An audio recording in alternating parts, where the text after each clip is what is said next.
पुण्यामध्ये निरीक्षण केलं की सर्वात जुनं सजीव काय आहे.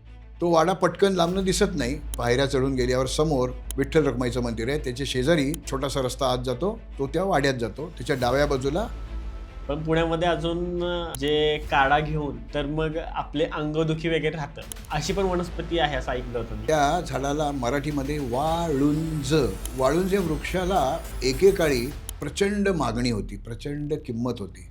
सिंधुदुर्ग जिल्हा हा महाराष्ट्राचा पहिला पर्यटन जिल्हा आहे आणि तिथे त्यांनी काचेचा पूल उभारलाय. त्या काचेच्या पुलावरून जाताना तुम्हाला दोन्ही बाजूला छोटा धबधबा मोठा धबधबा असं दिसतं. केनियामध्ये विल्डर बीस्ट म्हणून प्राणी आहेत. ते ती मसाई नदी ओलांडून तिथल्या मगरी ज्यांना ते विल्डर बीस्ट खातात, पण त्याला मास मायग्रेशन असं म्हणतात. लक्षावधी विल्डर बीस्ट एका देशातून दुसऱ्या देशात जात असतात. महाराष्ट्रामध्ये ना ॲस्ट्रो टुरिझम पण आहे, लोकांना फार कमी जणांना माहिती. भारतामध्ये असं एकच ठिकाण आहे, हॅनले, लडाखमधलं ठिकाण आहे, पँगॉंग त्सो. आणि 8 दिशांनी 8 रस्ते पायऱ्यांचे आतमध्ये उतरतात. रस्ता असा खाली येतो चक्राकार. दी मराठी पॉडकास्टच्या आपल्या नव्या एपिसोडमध्ये आपण आज एक मागचाच विषय परत पुढे घेऊन चाललोय. म्हणजे आपण पहिल्यांदा एपिसोड केला होता की दुर्गांपलीकडचं सह्याद्री, आणि त्यामध्ये ओव्हरऑल महाराष्ट्रात जवळपास कव्हर केलं होतं की महाराष्ट्रामध्ये वेगवेगळं काय आहे, लोकांनी काय काय गोष्टी बघायला पाहिजे. तर अनेक जणांनी कमेंट केल्या की घाणेकर सरांनी जे काही गोष्टी सांगितल्या त्या आम्हाला पहिल्यांदाच माहीत झाल्यात. तर तुम्ही अजून त्यांच्याकडून माहिती काढून घ्या की आपण महाराष्ट्रामध्ये अजून वेगवेगळं काय बघू शकतो, कारण आम्हाला कंटाळा आला आहे त्याच गोष्टी बघण्याचा आणि आम्हाला नवीन काय काय माहिती करून घ्यायचं आहे. तर तुमच्या रिक्वेस्टचा मान ठेवून मी घाणेकर सरांना आमच्या टीमनी पर्यंत बोलवलं आहे. तर घाणेकर सर, धन्यवाद, तुम्ही आमच्या पॉडकास्टला पुन्हा एकदा आलात. तर आज आपण महाराष्ट्राबद्दल बोलूया ओव्हरऑल. तर महाराष्ट्रामध्ये बोलण्याच्या अगोदर मी सुरुवात करतो पुण्यापासून.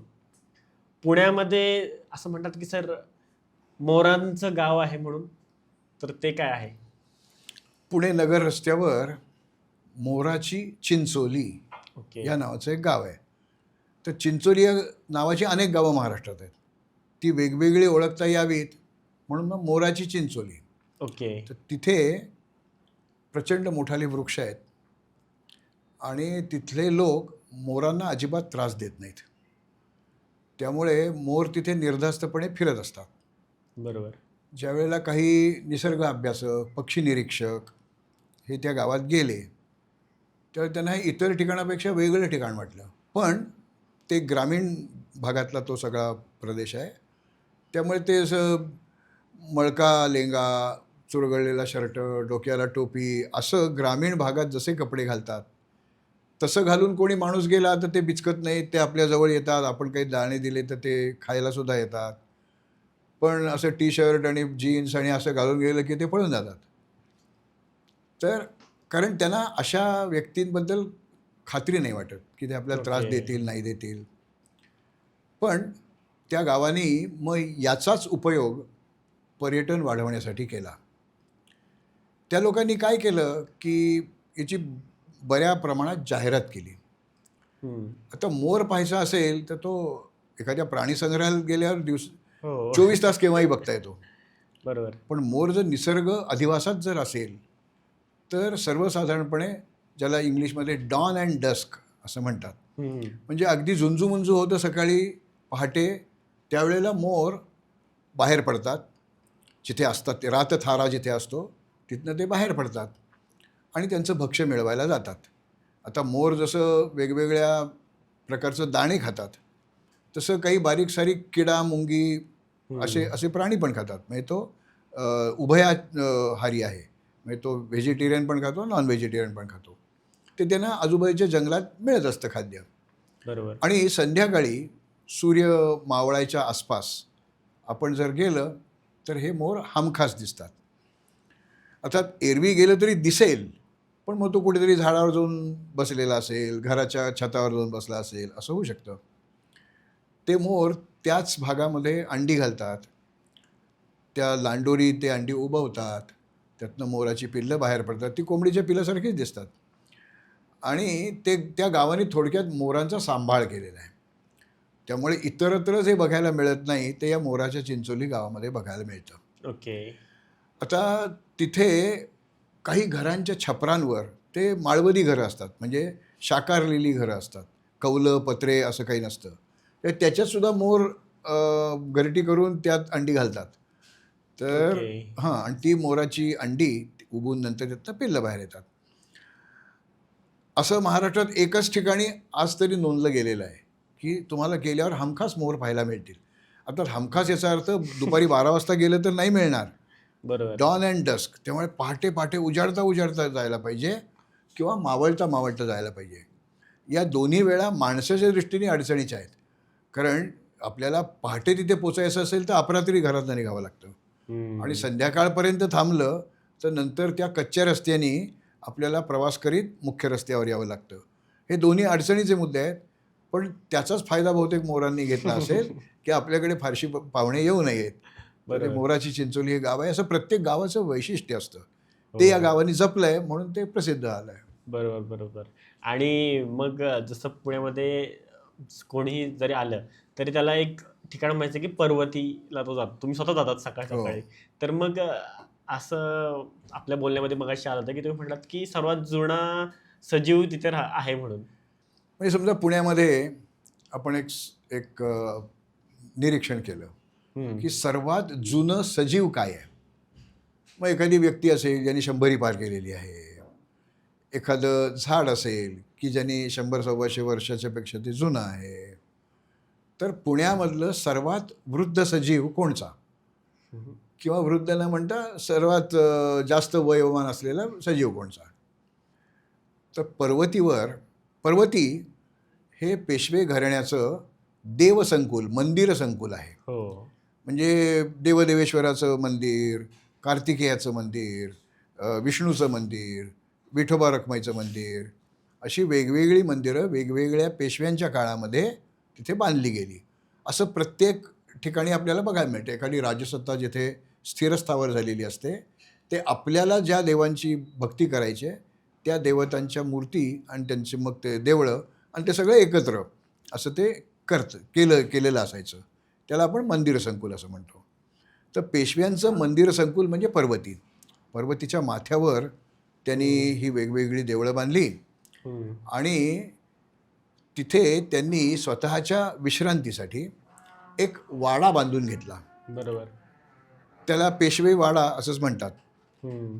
श्रीमंत थोरले बाजीराव पेशवे हं. यांचा मुलगा म्हणजे बाळाजी बाजीराव किंवा नानासाहेब पेशवे यांनी तिथे देवदेवेश्वराचं मंदिर बांधलं. आणि त्यांना देवपूजा करण्याचा छंद होता. त्यामुळे तिथे अनेक वेळा जाऊन राहत असत. पहाटेच पूजा करायची असेल तर त्यावेळेला पर्वती गावाबाहेर होती, त्यामुळे रस्तेही नीट नव्हते. तर तिथे जाऊन राहायचं आणि मग सकाळी लवकर उठून स्नान करून त्या पूजेला जायचं. अशासाठी त्यांनी तो वाडा बांधला. तो वाडा पटकन लांबनं दिसत नाही, बाहेरनं दिसत नाही, पण तिथे जे आपण पायऱ्या चढून गेल्यावर समोर विठ्ठल रखुमाईचं मंदिर आहे, त्याच्या शेजारी एक छोटासा रस्ता आत जातो, तो त्या वाड्यात जातो. त्याच्या डाव्या बाजूला पेशवा संग्रहालय हे तिथे आहे, उजव्या हाताला देवदेवेश्वर आहे. त्या वाड्याच्या मागच्या बाजूला म्हणजे परसामध्ये एक वृक्ष आहे. त्या वृक्षाभोवती आता पार बांधलेला आहे आणि तो पांढरा चाफा असं ज्याला मराठीत म्हणतो आपण, त्याचा तो वृक्ष आहे. पांढरा चाफा म्हणजे प्लुमेरिया. तर प्लुमेरिया ॲक्युटिफोलिया असं त्याचं बोटॅनिकल नाव आहे.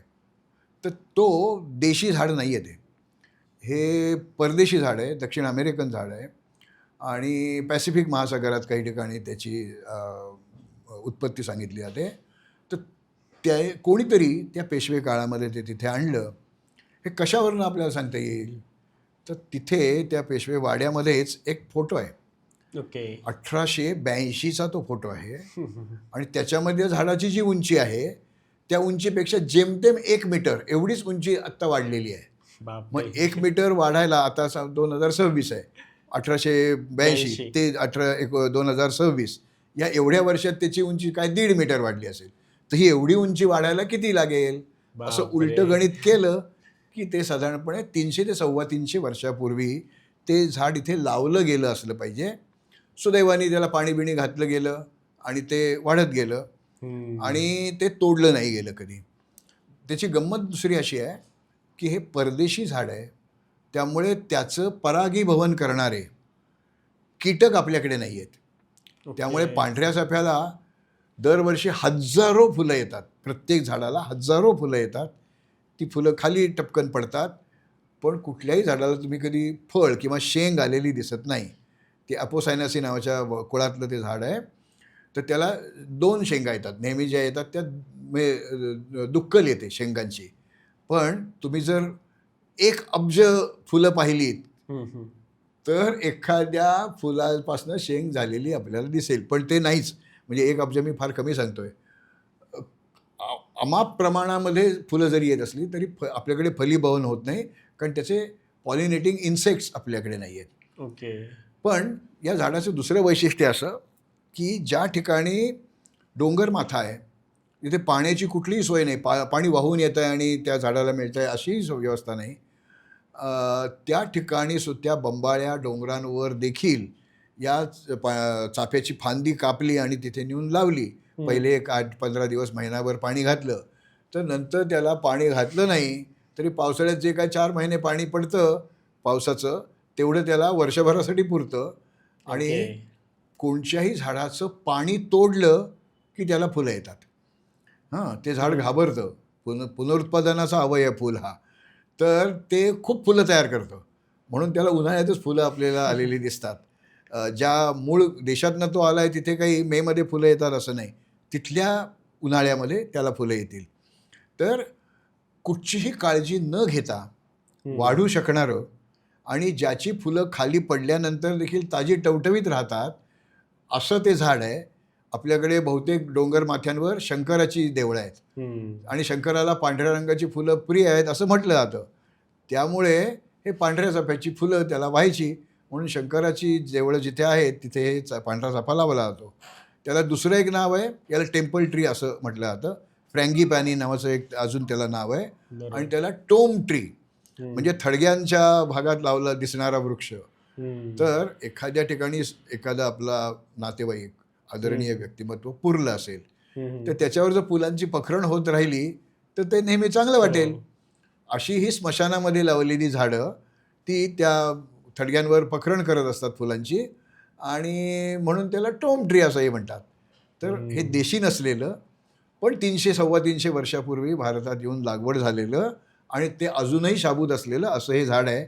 याची नोंद आपल्याला त्या फोटोमुळे मिळते की हे झाड केव्हा जुनं आहे, किती जुनं आहे ते. आता हे पुण्याचं झालं सर, पण पुण्यामध्ये अजून जे काढा घेऊन त्याचा जर आपण घेतला तर मग आपले अंगदुखी वगैरे राहतं, अशी पण वनस्पती आहे असं ऐकलं होतं मी. पुण्यामध्ये छत्रपती संभाजी पूल म्हणजे लकडी पूल, गावातनं ओलांडून आपण गेलं की डेक्कन जिमखाना परिसरात जातो. तिथे लगेच पहिला डावीकडे जो रस्ता जातो तो कर्वे रस्ता. त्या कर्वे रस्त्यावर आपण वळलं की उजवीकडे प्रभात रस्ता फुटतो. थोडं पुढे गेलं की डाव्या बाजूला एक पूल आहे, SM जोशी पूल. उजव्या हाताला गरवारे शाळा आहे. तर तो जो पूल आहे त्याचा जो कोपरा आहे, या बाजूला सावरकर चं स्मारक आहे आणि त्या पलीकडच्या कोपऱ्यामध्ये एक झाड आहे. त्या झाडाला मराठीमध्ये वाळुंज असं म्हणतात. तर वाळुंज या वृक्षाला एकेकाळी प्रचंड मागणी होती, प्रचंड किंमत होती. निसर्गतः पाणथळ जागी किंवा जिथे पाणी जवळ आहे अशा जागी हा वाढणारा वृक्ष आहे. त्याचं वनस्पतीशास्त्रीय नाव आहे सॅलिक्स टेट्रास्पर्मा. सॅली म्हणजे पाणी, पाण्याजवळ वाढणारा सॅलिक्स. टेट्रास्पर्मा, टेट्रा म्हणजे 4, स्पर्मा म्हणजे सीड, ज्याच्या फळामध्ये 4 बिया असतात असं पाण्याजवळ वाढणारं झाड, असं त्याचं बोटॅनिकल नाव आहे. सोपं असतं, बोटॅनिकल नावही खूप सोपी असतात. तुम्ही सांगितलं सोपं वाटतं आम्हाला, आधी कच्चे वाटतं. मराठी नावं जरा अवघड असतात. वाळुंज. तर वाळुंज झाड वृक्ष आहे. नर वृक्ष वेगळे, मादी वृक्ष वेगळे. म्हणजे एकाच झाडावर दोन्ही प्रकारची फुलं येत नाहीत. नर झाडाला फक्त नर फुलं येतात, मादी झाडाला फक्त मादी फुलं येतात. साधारणपणे आता हे बदललेल्या हवामानात थोडा फरक होईल, पण नोव्हेंबरच्या पहिल्या आठवड्यामध्ये त्या वृक्षाला, नर वृक्षाला फुलं नक्की येतात. आणि असे बोटभर लांबीचे सोनेरी पिवळ्या रंगाचे तुरे सबंध झाड भरून गेलेलं असतं. आणि त्यावेळेला अफाट प्रमाणात मधमाशा पण तिथे येत असतात. ओके. म्हणजे आपल्याला झाड पटकन सापडवता येतं. त्या पानाचं वैशिष्ट्य असं की पानाची वरची बाजू जी आहे ती बाकीच्या पानासारखी हिरवटच असते, पण बरोबर. मागची बाजू ही पांढरट असते. ओके. तर ती आणि त्याचं जी कड आहे ती करवती काठाची आहे. म्हणजे असं करवतीला जशी ती धाराची बाजू असते हां. त्याला कातरल्यासारखं कातरकड असं त्याला आपण म्हणू शकतो. बरोबर. तर या ओळखायसाठीच्या खुणा आहेत सॅलिक्स टेट्रास्पर्मा. कारण प्रत्येक वेळेस आपल्याला फ्रूट मिळेल असं नाही, त्यात 4 सीड्स आहेत की नाही हेही जमणार नाही, आणि हे तर नर झाड आहे त्यामुळे आपल्याला ते ओळखता येणार नाही. पण या 2 गोष्टीमुळे तर खालनं पांढरट पान आणि वरनं हिरवं आणि कातरकड असलेलं पान. काही प्रमाणात त्याच्यातनं थोडंसं काहीतरी चिकट तेलासारखा एक पदार्थ पण खाली गळून पडतो, पण तो त्या पुलाच्या कठड्यावर काही थेंब आपल्याला बघायला मिळतात. तो काही औषधी किंवा महत्त्वाचा भाग नाही आहे. पण एकेकाळी ज्या वेळेला कारखान्यामध्ये औषधं तयार होत सिंथेटिक औषधं मिळत नव्हती, त्यावेळी या वृक्षाची थोडी साल काढायची. ती त्या वैद्यांना कळायचं किती साल काढायचे किती नाही काढायची. ती ठेचायची किंवा तुकडे करायचे, पाण्यामध्ये टाकायचे आणि ते पाणी उकळवायचं. थोडक्यात त्या सालीचा काढा तयार करायचा. बरोबर. आणि अंगदुखी, डोकेदुखी, ताप जर आलेला असेल तर तो काढा प्यायचा की गुण येतो. आता हे झाडाची साल काढली की झाड मरू शकतं. सगळी साल काढली तर झाड मरून जाईल. म्हणून ते तारतम्य बघूनच ते काढावे लागते साल. आणि तरीसुद्धा काही दिवसांनी ते वृक्ष मरू शकतो. मग हे आपल्याला कृत्रिमरित्या तयार करता येईल का? यात जो थेराप्युटिक एजंट म्हणजे ॲक्टिव्ह प्रिन्सिपल म्हणजे औषधी गुणद्रव्य काय आहे, कोणत्या रसायनाचं आहे, हे शास्त्रज्ञांनी शोधलं. त्यांना एक प्रकारचं ॲसिड मिळालं की जे ताप कमी करणं, अंगदुखी कमी करणं, डोकेदुखी कमी करणं यासाठी कारणीभूत ठरतं. तर मग त्या ॲसिडला काहीतरी नाव द्यायला पाहिजे ना. याचं नाव सॅलिक्स आहे, म्हणून त्या ॲसिडचं नाव सॅलिसिलिक ॲसिड असं केलं आणि आज ते आता कारखान्यामध्ये तयार केलं जातं. त्यामुळे या वृक्षाची तशी गरज आता राहिली नाही. पण आज जी आपण वेगवेगळी वेदनाशामकं किंवा विशेष गंभीर नसलेला ताप बरं करण्यासाठी ज्या गोळ्या घेतो किंवा जी औषधं घेतो त्यात सॅलिसिलिक ॲसिड असतं. पण त्या सॅलिसिलिक नाव कुठनं आलं तर सॅलिक्सवरनं आलं. सॅलिक्सचं महत्त्व काय तर त्यांनी आपल्याला सांगितलं की माझ्या काढ्याच्यात हे सगळं गुणधर्म मिळतील. तर या झाडाची नोंद 1826 मध्ये फ्लोरा ऑफ बॉम्बे प्रेसिडेन्सी नावाचा 800 पानाचा एक व्हॉल्यूम असे 3 व्हॉल्यूम लिहिलेले आणि पुण्याच्या इंजिनिअरिंग कॉलेजचे प्राचार्य असणारे थिओडोर कुक. तर थिओडोर कुक हे इंजिनिअरिंग कॉलेजचे प्राचार्य होते, पण त्यांनी त्यांच्या इथे वास्तव्य असताना प्रत्येक झाडाची माहिती गोळा केली. समजा एखादं झाड आहे त्याला केव्हा फुलं येतात, त्याला फळं केव्हा येतात, त्याचा स्थानिक लोक काही उपयोग करतात का, त्याची पानं केव्हा गळून पडतात, असं काय तुम्ही त्या झाडाबद्दलची सगळी माहिती लिहून काढली आणि ती आमच्या वनस्पतीशास्त्राच्या पद्धतीने एका विशिष्ट पद्धतीने ते मांडली.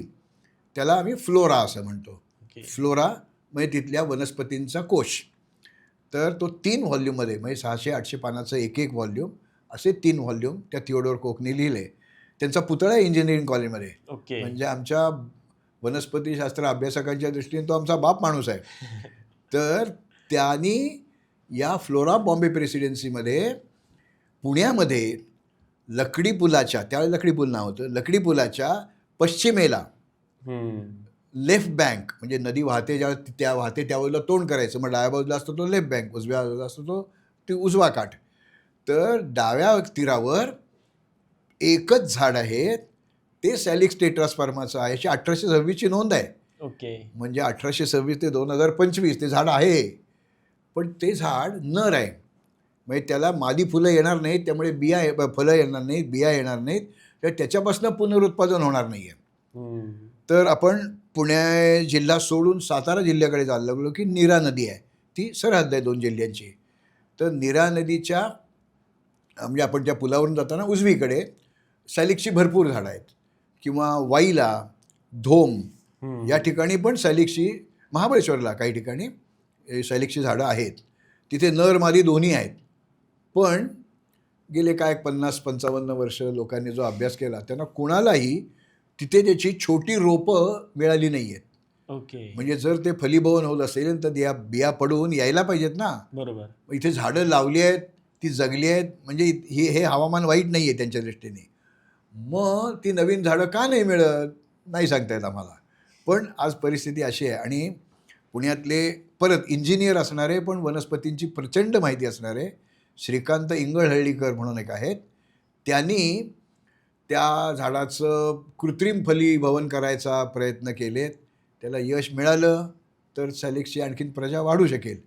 आणि तराई हिमालय ज्याला आपण म्हणतो, किंवा हिमालय संपल्यानंतर खालच्या त्याला मैदानी प्रदेशाच्या जवळचा भाग, तर पाकिस्तानमध्ये सियालकोट नावाचं एक गाव आहे. तिथे ही सॅलिक्सची झाडं खूप आहेत, वाळूंची झाडं खूप आहेत, आणि त्याच्या बॅटी तयार करण्यासाठी वापर केला जातो. तर म्हणजे मला वाटतं वैभव सूर्यवंशी त्याचीच बॅट वापरत असला पाहिजे. तर असं हे खूप दुर्मिळ झाड आहे.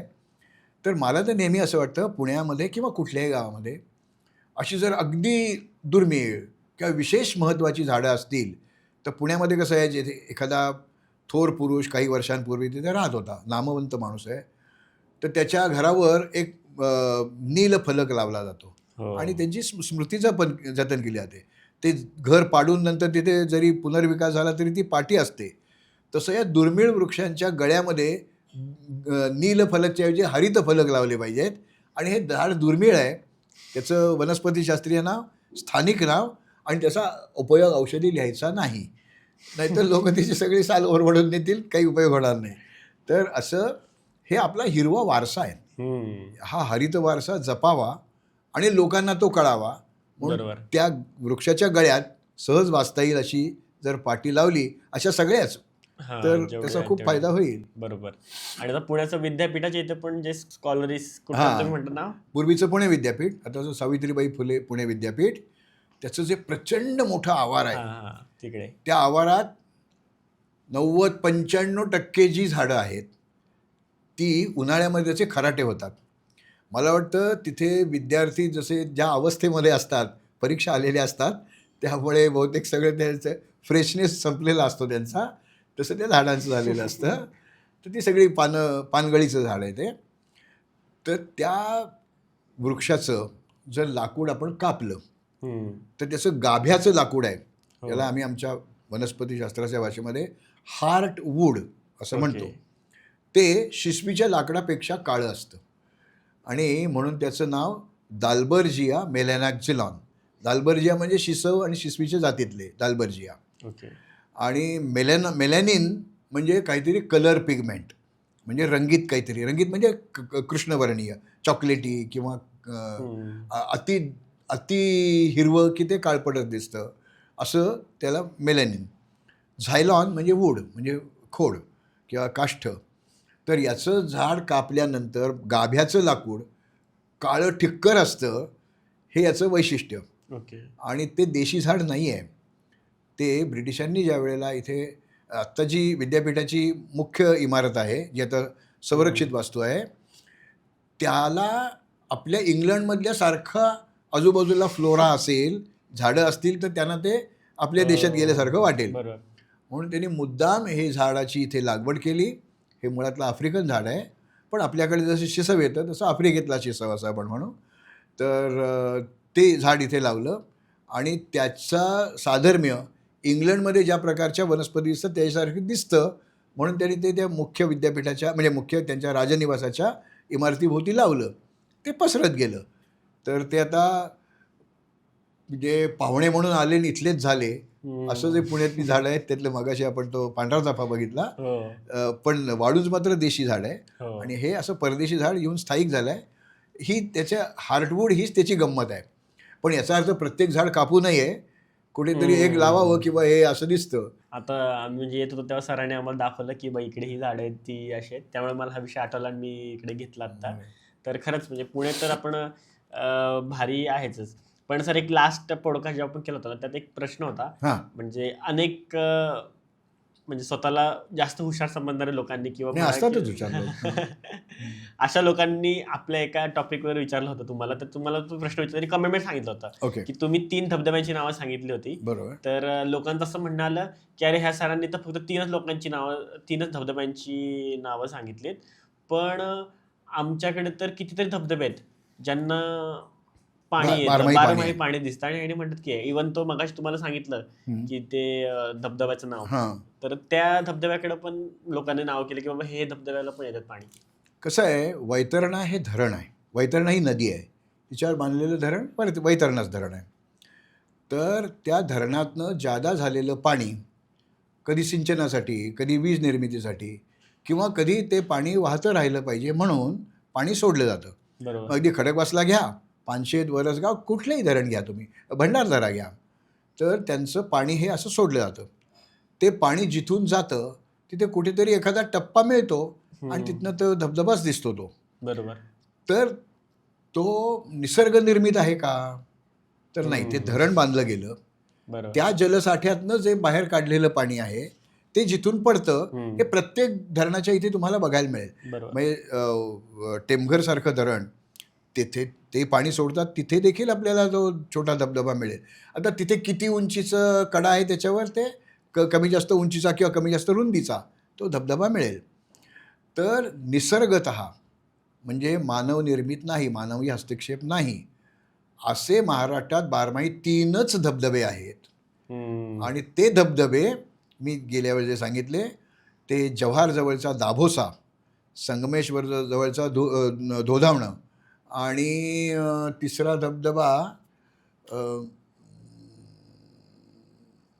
नाही, मला तिसऱ्याचं नाव आत्ता आठवत नाही आहे. अच्छा. पण ते 3 धबधबे, नापणे धबधबा, नापणे किंवा नापणे शेरपे, म्हणजे त्या धबधब्याच्या एका बाजूला नापणे गाव आहे, दुसऱ्या बाजूला शेरपे गाव आहे. त्या शेरपेचे लोक तो शेरपे धबधबा म्हणतात, हे नापणे म्हणतात. तर तो धबधबा नापणे शेरपे धबधबा, तर तो बारमाही आहे.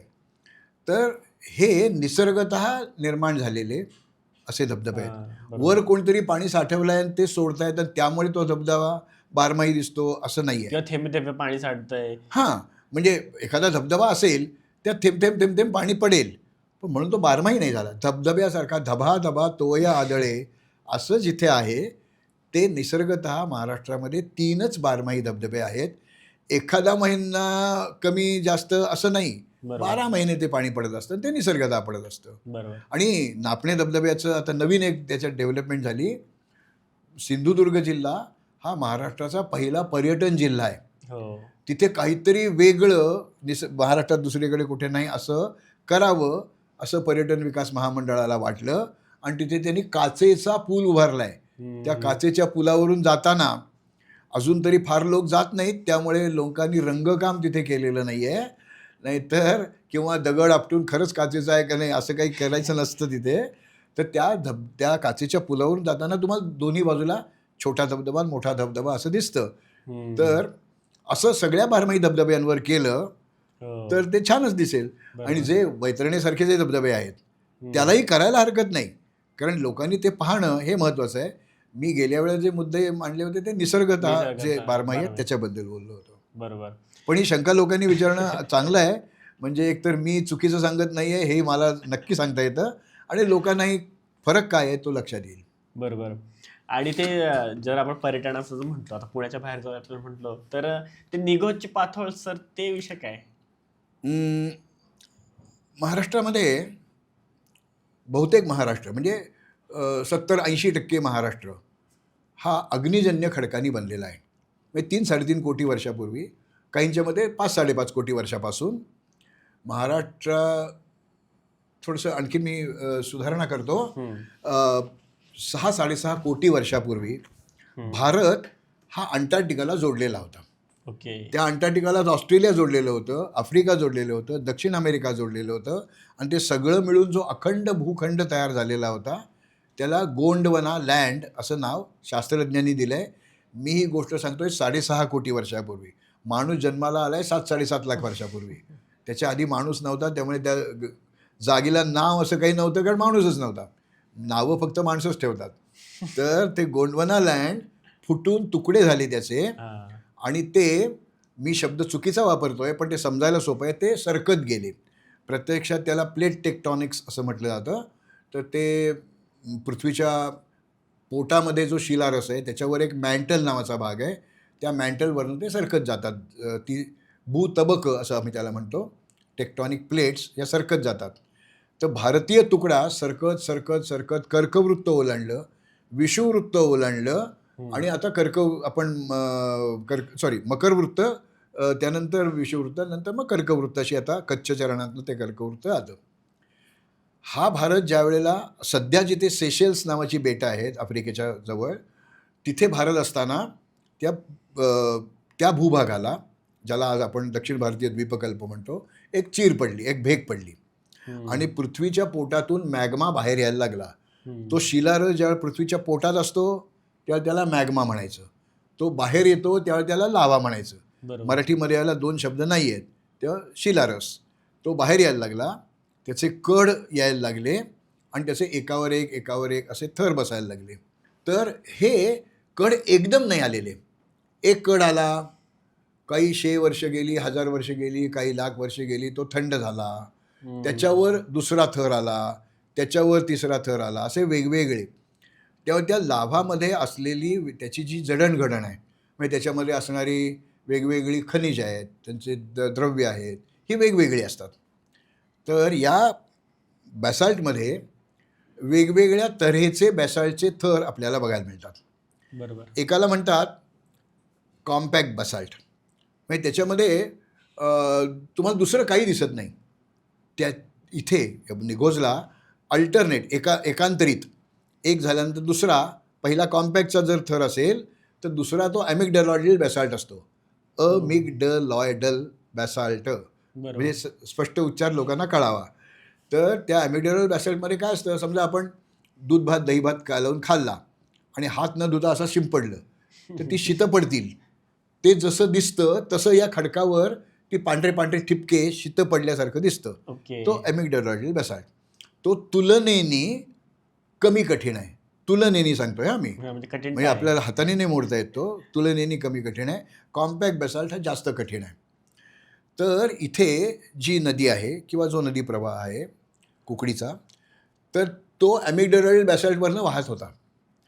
तो ज्या वेळेला वाहतो तर माती असते, झाडं झुडपं असतात, छोटे मोठे दगडगोटे असतात. तर कुठेतरी पाण्याचा भोवरा तयार होतो आणि तो दगड त्या भोवऱ्याबरोबर गरगर गरगर गरगर फिरत बसतो. मग गिरमिट्याने जसं भोग पडावं तसं ते पडतं. आता तिथे खळगा तयार झाला. आपण गोट्या खेळताना अशी गल करतो तसं ते झालं. पुढचा दगड आला, तो आणखीन त्यात फिरत बसला. त्याने ते मोठं होत गेलं भोग आणि त्याचा वरचं जे पाण्याने फिरतं आहे ते एका विशिष्ट पातळीपर्यंत ते खाली गेलं की त्याचा वेग किंवा त्याचा जोर कमी होतो, म्हणून तो खळगा असा रांजणासारखा दिसतो. हां, खाली निमुळता, मध्ये रुंद आणि तोंडाशी परत निमुळता, पण खालच्या एवढा निमुळता नाही.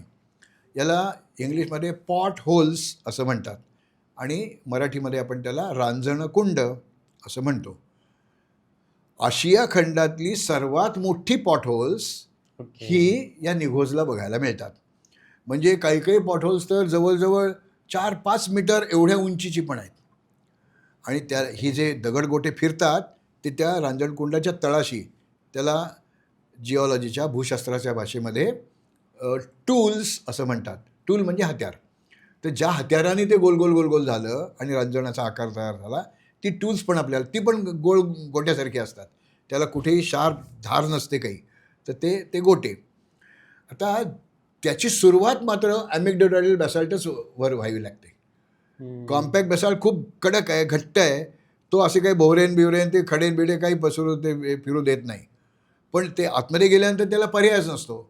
खाली जरी कॉम्पॅक्ट बॅसाल्ट तरी ते मग फिरतं आणि मग तो रांजण आणखीन अरुंद होत जातो. बरोबर. तर ज्याला आम्ही भूरूपशास्त्र, जिओमॉर्फॉलॉजी असं म्हणतो, तर त्याच्यामध्ये भारतामध्ये असणारी, महाराष्ट्रामध्ये असणारी जिओमॉर्फोसाइट्स, म्हणजे भूरूपच्या दृष्टीने, जसं सिंह पाहायचा आहे गिरला जायला पाहिजे, वाघ पाहायचा आहे ताडोबाला जायला पाहिजे, असं तर भूरूपीय गमती जमती दाखवणारं पण त्याची शास्त्रीय उपपत्ती सांगता येणारी जी ठिकाणं आहेत त्याच्या याद्या या जिथे भूरूपी शास्त्र शिकवलं जातं तिथे त्या असतात. पण यातल्या अशी काही पर्यटकांचे आकर्षण बनू शकतील अशा गोष्टी आहेत. मग पर्यटकांनी तिथे जावं का नाही? तर हो पण आणि नाही पण. ओके. तिथे पावसाळ्यात गेलं तर आपल्याला ते दिसत नाही. ते आतमध्ये गरगर फिरत असतं. हम्म. आणि जर आपला पाय त्यात घेतला आणि त्याचं खूप खोल कुंड असेल तर अपघात होतात, मृत्यू पण येतात. आणि निगोजला असे मृत्यू झालेले आहेत. ओके. त्यामुळे पावसाळ्यात तिथे जायचं नाही किंवा जायचं पण काही दिसणार नाही कारण वर पाणीच असणार आहे. बरं ते पाणी पावसाळ्याचं आहे त्यामुळे ते पारदर्शक नसतं, त्यात गढूळ असतं, हो त्यामुळे हो. ते दिसत पण नाही. पावसाळा संपल्यानंतर जर आपण गेलं तर आपल्याला ही रांजण खळगे खूप दिसतात. हे लहान मोठ्या आकाराचे महाराष्ट्रात अनेक ठिकाणी दिसतात. तुम्ही मला निगोजचं विचारलं म्हणून मी तुम्हाला निगोजबद्दल सांगतोय. बरोबर. तिथे आणखी एक गंमत अशी आहे, तिथे एक डस्की क्रॅग मार्टिन नावाचा पक्षी आहे. तो चिखल घेतो चोचीमध्ये आणि त्या ते असं ते बॉटल्स. पॉटलच्या जवळ असे उभ्या भिंती पण कट झालेल्या आहेत. तिथे ते चिकटवतो आणि घरटी करतो. ओके. आणि त्याचं तोंड एवढं बारीक असतं, आतमध्ये ते घरटं मोठं असतं. आणि तो एवढा मोठा पक्षी त्या पटकन भोगात गेला कसा, असं जर आपण नीट बघत बसलं तर ते एक वेगळ्या तऱ्हेचे पक्षी तिथे त्यांची कॉलनी आहे, वसाहत आहे. तर ती पाहण्यासारखी आहे. एखाद्या ठिकाणी गेलं की मी फक्त इतिहासाचा अभ्यास करणार आहे, मी फक्त वनस्पतीच पाहणार आहे, मी फक्त दगडगोटेच पाहणार आहे, असं करू नये. आपल्याला या चारही बाजूनी त्या निसर्गाचा आस्वाद घेता आला पाहिजे. ते समजावून घेता आलं पाहिजे. आपण त्यात तज्ज्ञ नाही होणार. पण हे असं का झालं? बरोबर. हे त्या भूरूपशास्त्राच्या दृष्टीने कळलं. तिथे काही वेगळी पक्ष्यांची वसाहत आहे, ते आपल्याला कळलं. आता मी वनस्पतीशास्त्राचा विद्यार्थी 37 वर्ष कॉलेजमध्ये वनस्पतीशास्त्र आणि पर्यावरणशास्त्र शिकवलं. त्या भागामध्ये एरंडची जी झाडं आहेत, आपण जी एरंडेल तेल काढतो ते एरंड, तर ती आपल्याकडे हिरवीच फळं असतात. त्यात त्या बिया मिळतात, ते एरंड्याच्या बिया. त्या विषारी असतात. तर तिथे लाल बोंडाची एरंडा मिळतो. ओके. तर ते आणखीन वेगळं पण आहे. त्यात तुम्ही डोळे उघडे ठेवले ना तर तुम्हाला खूप सगळं गमती दिसतं. जमती बघायला मिळतात. खरे. तर सर मी कोकणातला आहे, महाडमधला. तर आमच्याकडे ना कोकण किनाऱ्यावर ना टर्टल फेस्टिवल्स वगैरे होतात. मला असं पर्सनली फार वाटतं की लोक जे इतर पर्यटन करतात ना त्या लोकांनी ह्या गोष्टी पण जाऊन बघायला पाहिजे. कारण असं मी कुठेतरी वाचलं होतं मध्ये की आपल्याला वाटतं पण कासवांची संख्या पण कमी होत चालली आहे. आणि त्यातले जे सोडतात त्यातले फार कमी जण आत्ता आपण प्लॅस्टिक आणि हे सगळं टाकतोय समुद्रावर, त्यामुळे ही फार कमी जण जिवंत राहतात. सो त्यासाठी ते टर्टल फेस्टिवल लोकांपर्यंत जायला पाहिजे. तर तुम्हाला काय वाटतं की टर्टल फेस्टिवलबद्दल तुम्ही काय सांगू शकता लोकांना? याची सुरुवात भाऊ काटदरे ओके. नावाचे एक कोकणातलेच निसर्गप्रेमी आहेत. हां. ते कोकणातच असल्यामुळे कोकणात वावरत होते. तर ही कासवं काही आज इथे अंडी घालायला यायला लागली नाहीत. प्राचीन काळापासनं म्हणजे शेकडो हजारो वर्ष या कासविणी येतात, तिथे खड्डे खणतात, त्यात अंडी घालतात, माती ढकलून देतात आणि निघून जातात. बरोबर. म्हणजे आपल्या या पिल्लांचं काय झालं हे बघायला कासवीण कधी येत नाही. कासवीण असा शब्द नाही आहे, पण मादी कासव कधी परत येत नाही. तर ज्या वेळेला त्या जी काही तिथे वाळू तापते, हां. त्यामुळे त्या अंड्यांना ऊब मिळते आणि मग ओके. त्यातनं ती केव्हा तरी ती अंडी पक्व होतात आणि त्यातनं पिल्लं मोस्टली बाहेर सकाळी पडतात. संध्याकाळीच असतात. हां, तर ते कसं आहे की त्या केव्हा घातली, कुठे घातली, तिथे तापमान किती आहे, याच्यावर बऱ्याच ओके. गोष्टी अवलंबून ओके. आहेत. तर ती ज्यावेळेला अंड्यातनं बाहेर येतात, त्यावेळेस त्यांना एक निसर्गतः अशी एक संवेदना असते, ती त्यांना कोणी शिकवलेली नसते, की आपण पाण्याच्या दिशेला जायचं आहे. हम्म. आता ते त्यांना कसं कळतं हे आपल्याला माहीत नाही, कारण कासवाला कान पण नसतात. ओके. त्यामुळे त्याला ऐकू येतात लाटा बेटा असं काही नाही. तर नाही, ऐकू येतं त्याला, पण ते कान नसतात त्याला. तर ते पाण्याच्या बरोबर जायला लागतं. ज्यावेळेला माणूस हा सर्व भक्षक आहे, म्हणजे काही नाही ते सुद्धा तो खातो. तर वनस्पतीजन्य, प्राणीजन्य, तर ती जी अंडी आहेत, ती अंडी जशी कोंबडीची अंडी, बदकाची अंडी खाल्ली जातात, शहामृगाची अंडी खाल्ली जातात, तशी ही अंडी त्याच्या पौष्टिक तत्वामुळे लोक खात असत. हम्म. त्यामुळे समजा तिथे या एखाद्या समुद्रकिनाऱ्यावर एक काही हजार अंडी घातली गेली तर 5-10 पिल्लं पाण्यापर्यंत पोचतील. ओके. कारण हे कुत्रे ते उकरून खातात. हम्म. कुत्र्याने उकरलं की माणसं येतात, ते अंडी पळवून घेऊन जातात. असं खूप दिवस चाललं होतं. हे पाहू काढणाऱ्यांच्या लक्षात आलं. ओके. आणखी काही लोकांच्या लक्षात आलं असेल, पण त्यांनी असं ठरवलं नाही हे योग्य नाही. कासवानी आपल्या इथे प्रजननासाठी यावं हम्म. याचं आपण लोकांना एक माहिती जर करून दिली तर एक समाज प्रबोधन होईल. आणि गावातल्या लोकांना सांगितलं की तुम्ही ही अंडी खाऊन काय मिळतं तुम्हाला, एक वेळची भूक भागते. पर्यटक येतील ना बघायला, हम्म. ते जास्त पैसे देणार आहेत तुम्हाला. पण ही केव्हा बाहेर पडणार आहेत माहीत नसतं आपल्याला. म्हणजे त्यांना माहिती असतं, पण सर्वसामान्य पर्यटकाला माहीत नसतं. तर ते तुमच्याकडे राहतील. होमस्टे ज्याला आपण म्हणतो, घरगुती पाहुणचार, त्यातनं तुम्हाला 4 पैसे मिळणार आहेत. बरोबर. ही अंडी खाऊन तुम्ही नंतर कोंबडीची बदकाची अंडी विकत घेऊ शकाल, एवढे पैसे मिळतील तुम्हाला. म्हणजे पैसेच तुमचं तोटा होणार नाही आहे आणि निसर्ग जपला जाणार आहे. हम्म. अशी यातनं या कल्पनेतनं ती कल्पना पुढे आली. आणि मग वेळास नावाची बरीच गावं आहेत, पण हे वेळास नाना फडणीसांचं वेळास. हम्म. नाना फडणीसांचं म्हणजे भानू लोकांचं ते मूळ गाव. तर फडणीसांचं आडनाव आधी भानू होतं आणि नंतर ते पेशव्यांचे फडणीस झाले म्हणून फडणीस झाले बरोबर. किंवा फडणवीस झाले. तर त्या गावामध्ये ही समुद्रकिनारी अनेक कासवांची घरटी म्हणू आपण दिसत असत. मग त्यांनी सुरुवात तिथनं केली. एकच घरटं करत असतील तर नाही ना, एक 5-25 आहेत. तर त्याला मग कडेनी काठ्या लावल्या आणि या एरियाच्या आत जायचं नाही, इथे आतमध्ये ते घरटं आहे. आणि ती ज्या पिल्लं बाहेर येतात तर ते त्या वाळूच्या वर डोकं काढतात. वाळू म्हणजे रेती, त्याच्यावर डोकं काढतात. त्यामुळे मग कळतं की इथे ती आहेत. सगळी अंडी एकाच वेळेला पक्व होतील असं नाही, म्हणजे त्यातनं पिल्लं एकाच क्षणाला बाहेर पडतील असं नाही. मग याची निरीक्षणं केली त्या लोकांनी की नेमकं काय झालं की ती आता पिल्लं बाहेर येणार आहेत. याची खूप निरीक्षणं केली आणि मग त्यांनी ठरवलं अमुक तारखेला ही पिल्लं बाहेर पडतील. हम्म. आणि मग त्यावेळेला वर्तमानपत्रात त्याची प्रसिद्धी करायला सुरुवात केली. जे निसर्गप्रेमी संघटना आहेत, काही निसर्गप्रेमी पर्यटन आहे, त्या लोकांना सांगितलं की तुम्ही इथे या, आम्ही तुमची राहायची जेवायची व्यवस्था करतो आणि तुम्हाला हे पाहता येईल. आणि ते गाव समुद्रकाठीच असल्यामुळे ते दिसायला लागलं जरी संदेश दिला तरी ती लोक एक 5-10 मिनिटात येऊ शकतात. त्या समुद्रकिनाऱ्यावरून ती कासवं चालत जायला अर्धा-पाऊण तास तरी चालतो, कारण ती नुकतीच जन्मलेली पिल्लं आहेत, खूप ताकद नाही आहे त्यांच्या अंगामध्ये, पण ती जातात. तर साधारणपणे टेबल टेनिस म्हणजे पिंगपॉंगच्या चेंडू एवढ्या ती अंडी दिसतात. ओके. तर ती ज्यावेळेला ती अंडी घातली जायची तो हंगाम ठरलेला आहे, तेव्हा हे लोक समुद्रकिनाऱ्यावर दिवसा रात्री जाऊन पाहतात आणि मग जिथे अंडी घातली आहेत त्या भागाला काहीतरी खूण करून ठेवतात. मग त्याला त्या काठ्या बिठ्या लावून बंदिस्त करतात, पाटी लावतात की इथे कोणी उपद्रव देऊ नये. आणि गावातले लोक त्यांना त्यातनं 4 पैसेही मिळत असतात, त्या गावाचं नाव पण होत असतं आणि लोकांनाही काहीतरी नवीन पाहिल्याचं समाधान मिळत असतं. त्यामुळे त्याचं संरक्षण होतं.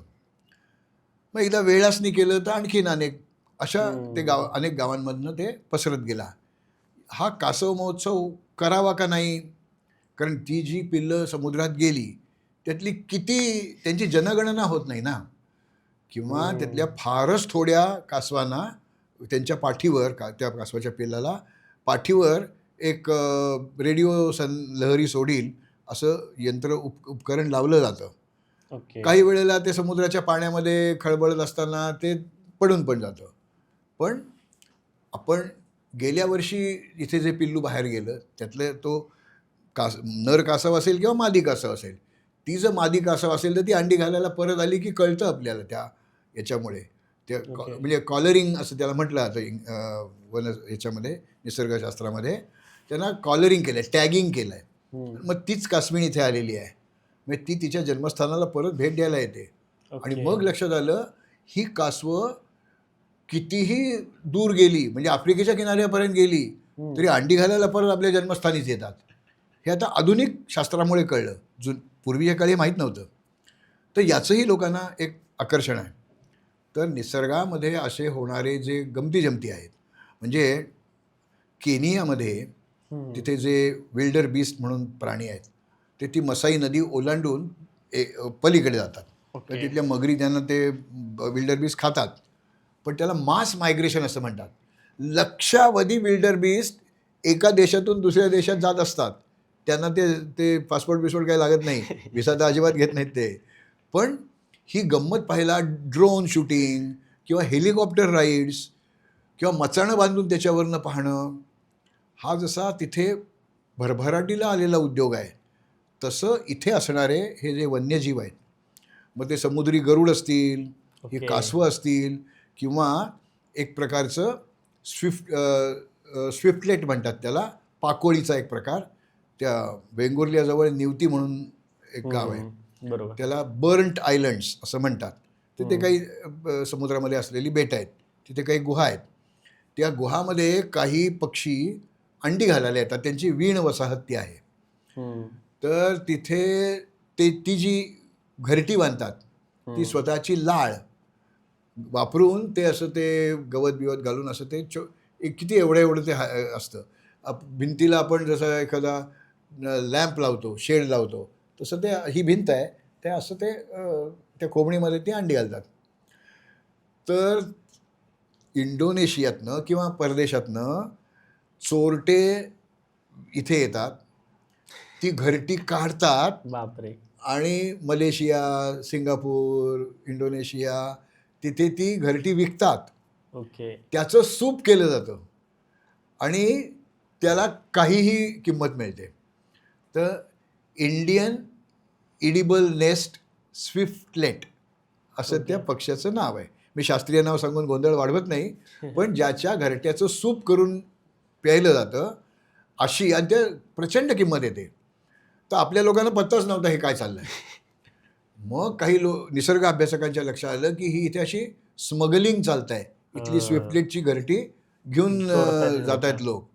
मग त्यांनी वन खातं, तिथलं महसूल खातं, कोस्टगार्ड्स यांची मदत घेऊन त्या लोकांना पकडलं, त्यांना जी काही शिक्षा द्यायची ती दिली, आणि त्यांनी तिथे जे बांबू बांधलेले असतात तर ते सगळं काढून जाळून टाकलं, फेकून दिलं, आणि तिथे काही ते कोस्टगार्ड असल्यामुळे ते पहारा करू शकतात.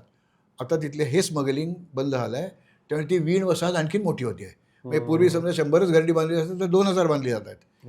म्हणजे निसर्ग संरक्षण झालं, आणि ते पाहायला लोक येतात. ते खालनं बोटीतनंच पाहायचं असतं, द्विनेत्रीतनं, बायनोक्युलरमधनं ते पाहता येतं. त्या बेटावर उतरायला पण बंदी केली आहे. जसं एखाद्या अभयारण्यामध्ये कोअर झोन, गाभा क्षेत्र असतं, तसं हा गाभा क्षेत्र धरायचं, आणि त्या बर्न्ट आयलंड्सवर तुम्हाला उतरायला परवानगी नाही. एका बेटावर तिथे दीपगृह आहे, आणि पूर्वी ते तेल आणि ते रॉकेल आणि त्याच्यावर ते दिवे ते संदेश द्यायचे. आता सोलर पॅनेल्स आहेत, त्यामुळे ती वीज तिथे जनरेट करून, मग पूर्वी 8-10 माणसं लागत असतील तर आता 1-2 माणसं पुरतात, आणि ते लोक फक्त त्या बेटांवर जाऊ शकतात, आणि त्यांना माहिती आहे याचं महत्त्व काय आहे ते. तर त्यामुळे ते त्याला त्रास देत नाहीत, आणि आपल्याकडे ते सूप मिळतच नाही. तर त्यामुळे ती तिकडे आपल्याला ती चव नाही पचनी पडली, पण परदेशात त्याला खूप किंमत आहे. चांगली गोष्ट, आपल्या लोकांना आवडत नाही, ती घरटी तरी वाढतील. आणि आता एक लास्ट टाइम तुम्ही जसं सांगितलं होतं की ऐरोलीमधलं म्युझियम सांगितलं होतं मुंबईमध्ये आहे, तर मुंबईमध्ये सर अजून एक गोष्ट आहे की हरिहरेश्वराची मूर्ती, तर ती काय स्पेशल आहे? हरिहराची मूर्ती. हा, सॉरी, हरिहराची. तर महाराष्ट्रात काही इतिहास संशोधक असे झाले की ज्यांनी एकाच गोष्टीचा अनेक अंगाने अभ्यास केला. ओके. मग तिथे बांधकाम कोणत्या प्रकारचं आहे, लष्करी बांधकाम म्हणजे किल्ल्याचं बांधकाम, तिथे इतिहास काय घडला, तिथे कोण कोण राहून गेले, असं ते अनेक गोष्टी त्याच्यामध्ये. कृ. पुरंदरे, त्यांना ते शिक्षक होते, पुरंदरे मास्तर असं त्याला म्हणत असत, इतिहास संशोधक होते. त्यांनी किल्ले पुरंदर असं एक पुस्तक लिहिलं आहे, मला नक्की लक्षात नाही, पण 1940च्या आसपास केव्हा तरी ते पुस्तक प्रकाशित झालं आहे. पुण्याच्या भाईचं मंडळाने, भारत इतिहास संशोधक मंडळाने ते प्रकाशित पण केलेलं आहे. बरोबर. ऐतिहासिक ग्रंथमाला या याच्यामध्ये. तर त्यात त्यांनी असं लिहिलं आहे की पुरंदरावर पूर्वी खाली जे नारायणपूर नावाचं गाव आहे तिथे असलेली विष्णूची सुंदर मूर्ती पेशव्यांच्या अखेरीच्या काळामध्ये ती किल्ल्यावर हलवली होती आणि किल्ल्यावर ते जे केदारेश्वराचं मंदिर आहे तिथे ती ठेवली होती, म्हणजे तिची पूजा अर्चा तिथे होत होती. काहीतरी गडबड झाली आणि ती मूर्ती तिथे एक टाका आहे, त्या टाक्यात टाकून दिली गेली. ओके. मी त्या तपशिलात जात नाही आहे. तर ज्यावेळेला ब्रिटिशांनी हा किल्ला लष्कराकडे द्यायचं ठरवलं, म्हणजे इंग्लिशांच्या लष्कराकडे द्यायचं ठरवलं, तर पाणी पाहिजे. मग जी टाकी आहे त्यातला गाळ काढायला सुरुवात केली. त्या गाळामध्ये काही मूर्तीचे तकडे तुकडे असे मिळाले. त्यांच्या लक्षात आलं ही अतिशय देखणी मूर्ती आहे. आणि मग त्या मूर्तीचे जे तुकडे आहेत, भग्नावशेष आहेत, हे सगळे त्यांनी उचलून त्यावेळेचं मुंबईमधलं प्रिन्स ऑफ वेल्स म्युझियम, म्हणजे छत्रपती शिवाजी महाराज वस्तुसंग्रहालय मुंबईतलं, तिथे ते नेऊन ठेवले. तिथल्या मूर्तीतज्ञांनी ते सगळे तुकडे एकमेकांना जोडले आणि ती मूर्ती जी भग्नावस्थेत होती ती आता परत अशी इतकी बेमालूमपणे ती चिकटवले तुकडे की ती केव्हा तरी भंगली होती असं वाटत नाही, इतकं ते नीट केलेलं आहे.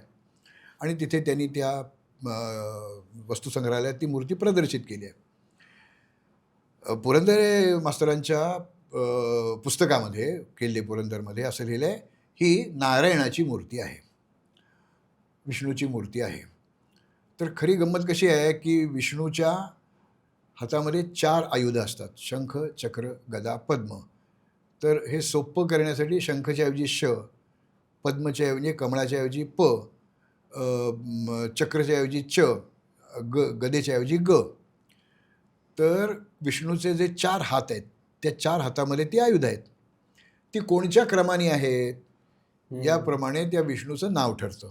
बरोबर. मग समजा प, श, च, ग, पद्म, शंख, चक्र, गदा हा जर क्रम असेल तर ती केशव विष्णूची मूर्ती आहे. ओके. असं माधव विष्णूची, नारायण विष्णूची, संकर्षण विष्णूची, अधोक्षज विष्णूची, अशा 24 संध्येमध्ये जी 24 नावं असतात त्यात 24 त्याला विभव म्हणतात, ते 24 अवतार आहेत. तर ती नारायणाची मूर्ती असेल तर एका विशिष्ट क्रमाने ती 4 आयुधं पाहिजेत. तर मी ज्यावेळेला ती मूर्ती त्या संग्रहालयात जाऊन पाहिली, तिथल्या संचालकांनी मला ते पाहायची परवानगी दिली, त्याचा फोटो काढायची परवानगी दिली. थोडासा माझा मूर्तीशास्त्राचाही अभ्यास असल्यामुळे त्यांनी ते सगळं मान्य केलं. तर मी त्या लोकांना ते समजावून पण सांगितलं. त्यांना माहीत नव्हतं दुर्दैवाने की ही मूर्ती नारायणाची नाही आहे. ओके. याचा उजवा भाग हा शिवाचा आहे आणि डावा भाग हा विष्णूचा आहे. हो. अशा जोड मूर्तीला हरिहर, हरी म्हणजे विष्णू, हर म्हणजे शिव. तर ही हरिहराची मूर्ती आहे. कशावरनं? तर त्या मूर्तीच्या उजव्या पायाच्या जवळ नंदी दाखवलेला आहे. ओके. त्याच्या आता जसं हे शंखचक्र गदा पद्म तसं त्रिशूळ, डमरू अशी आयुधं ही शंकराच्या हातामध्ये असतात. तर शिवाच्या याच्यामध्ये जी आयुधं असायला पाहिजे ती उजव्या 2 हातांमध्ये आहेत. डाव्या बाजूला विष्णूची आयुधं आहेत, त्याच्या खाली पायाशी गरुड आहे. ओके. त्या विष्णूच्या डाव्या बाजूला एक स्त्री मूर्ती दाखवली आहे. त्या मूर्तीच्या हातामध्ये कमळ आहे, म्हणजे ती लक्ष्मी आहे. इकडे जो नंदीच्या शेजारी स्त्री मूर्ती आहे तिच्या हातामध्ये महाळुंग आहे. तर महाळुंग याला आम्ही लांछन असं म्हणतो. लांछन म्हणजे लांछनास्पद म्हणतो तसं नाही, लांछन म्हणजे ओळखायची खूण, लक्षण. तर तिच्या हातात महाळुंग आहे, म्हणजे ती पार्वती आहे. नंदी आहे, पार्वती आहे, शिवाची आयुध आहेत. त्याचा जो मुकुट आहे हा उजवीकडचा जो आहे तो जटा मुकुट आहे, डावीकडचा आहे तो खूप सुंदर मुकुट आहे, म्हणजे रत्न किंवा सोन्याचा तो मुकुट आहे. सोन्याचा नाही दिसत तो, पण दगडात कोरलेला पण चांगला घडीव मुकुट आहे. हे सगळं पाहिल्यानंतर ती मूर्ती हरिहराची आहे असं लक्षात येतं. तर आपल्या पुण्याच्या जवळ असलेल्या सासवडच्या जवळच्या त्या पूरमध्ये एकेकाळी, आणि ती मूर्ती यादव काळातली नक्की आहे, कदाचित ती यादवांच्याही आधीची, म्हणजे 10व्या शतकापासून 12व्या 13व्या शतकापर्यंत केव्हा तरी ती घडवलेली मूर्ती आहे. त्याचा त्या दृष्टीने नीट अभ्यास करायला पाहिजे. पण ज्या वेळेला आपण एखाद्या किल्ल्यावर जातो, किल्ल्याच्या तळवटीमध्ये काही गावं असतात, तिथे आपण काही गोष्टी पाहतो, त्यावेळेला त्याचं मूळ जर आपण शोधायचा प्रयत्न केला, त्यासाठी आपल्याला थोडं मंदिरशास्त्र, मूर्तीशास्त्र, म्हणजे ज्याला आयकोनोग्राफी असं म्हणतात, ते कळलं पाहिजे आपल्याला. मग हे सगळं विश्लेषण करता येतं. आणि मी त्या मूर्तीचा अभ्यास केल्यानंतर तिला हरिहराची मूर्ती म्हणतोय. म्हणजे मला पुरंदरे मास्तरांचा अपमान करायचा नाही आहे की तुम्ही नारायणाची कशी म्हटली. त्यांना कदाचित मूर्तीशास्त्राची गोडी नसेल किंवा त्यांनी ती मूर्ती पाहिली नसेल, पण पूर्वी एक सुंदर मूर्ती होती असं, त्यामुळे त्यांनी ते लिहिलं आहे तसं. पण आज आपल्याला सगळी साधनं उपलब्ध आहेत, आपल्याला वेगवेगळी माहितीचे स्रोत माहिती आहेत, तर मग आपण याचा अभ्यास करायला काय हरकत आहे. बरोबर. आता तुम्ही विचारलं नाही पण तरी मी सांगतो, रायगड हा महाराष्ट्राच्या अभिमानाचा, श्रद्धेचा, अभ्यासाचा विषय आहे. मी तर रायगडवर 100पेक्षा जास्त वेळा गेलो आहे आणि 5पेक्षा जास्त पुस्तकं आहेत माझी रायगडावर नुसत्या. तर रायगड अगदी मी बिनसरून काढलाय म्हणायला हरकत नाही. तर ज्या वेळेला इतिकत खानानी, म्हणजे तो औरंगजेबाचा सरदार होता, संभाजीराजांची क्रूर हत्या झाल्यानंतर इतिकत खानाने रायगडाला वेढा घातला आणि त्यावेळेला शंभूपत्नी म्हणजे संभाजी छत्रपतींची पत्नी येसूबाई साहेब आणि त्यांचा मुलगा बाल शिवाजी, त्याचं नाव शिवाजी, आजोबांचं नाव नातवाला ठेवायचं असतं, त्यामुळे शिवाजी नाव ठेवलं होतं. तर ते गडावर होते, राजाराम महाराज होते. पण राजाराम महाराजांना येसूबाई साहेबांनी सांगितलं तुम्ही निसटून जा आणि आपण दोघं एकत्र ठिकाणी सापडलो तर आपलं सगळं राज्य, राजकुटुंबासकट संपेल, असं व्हायला नको. तर तो चांगला निर्णय त्यांनी घेतला होता. त्याप्रमाणे राजाराम महाराज गेले, पार ते जिंजीपर्यंत नंतर गेले. त्यावेळेला हा तह करून हा किल्ला इतिकत खानाला द्यायला लागला.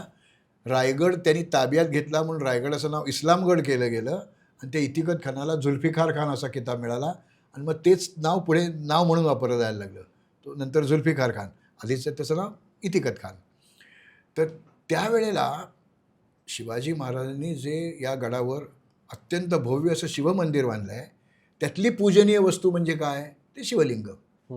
तर शिवलिंगामध्ये 2 भाग असतात. एक असा उभट मध्ये जो भाग असतो त्याला बाण किंवा लिंग असं म्हणतात.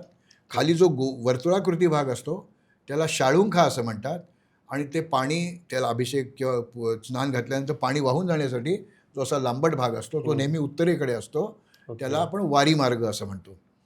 तर ते सबंध शिवलिंग हलवणं अवघड होतं, म्हणून ते फक्त बाण किंवा लिंग त्यावेळच्या कोणी मला माहिती नाही, त्याची नोंद नाही आहे कुठल्याही कागदपत्रामध्ये, ते तिथनं त्यांनी उचललं आणि त्याचं पावित्र्य जपण्यासाठी ते रायगडच्या घेऱ्यातलं एक अत्यंत छोटं, एका कोपऱ्यात असलेलं, विशेष प्रसिद्धी नसलेलं, ऐतिहासिक महत्त्व नसलेलं एक गाव आहे वारंगी या नावाचं.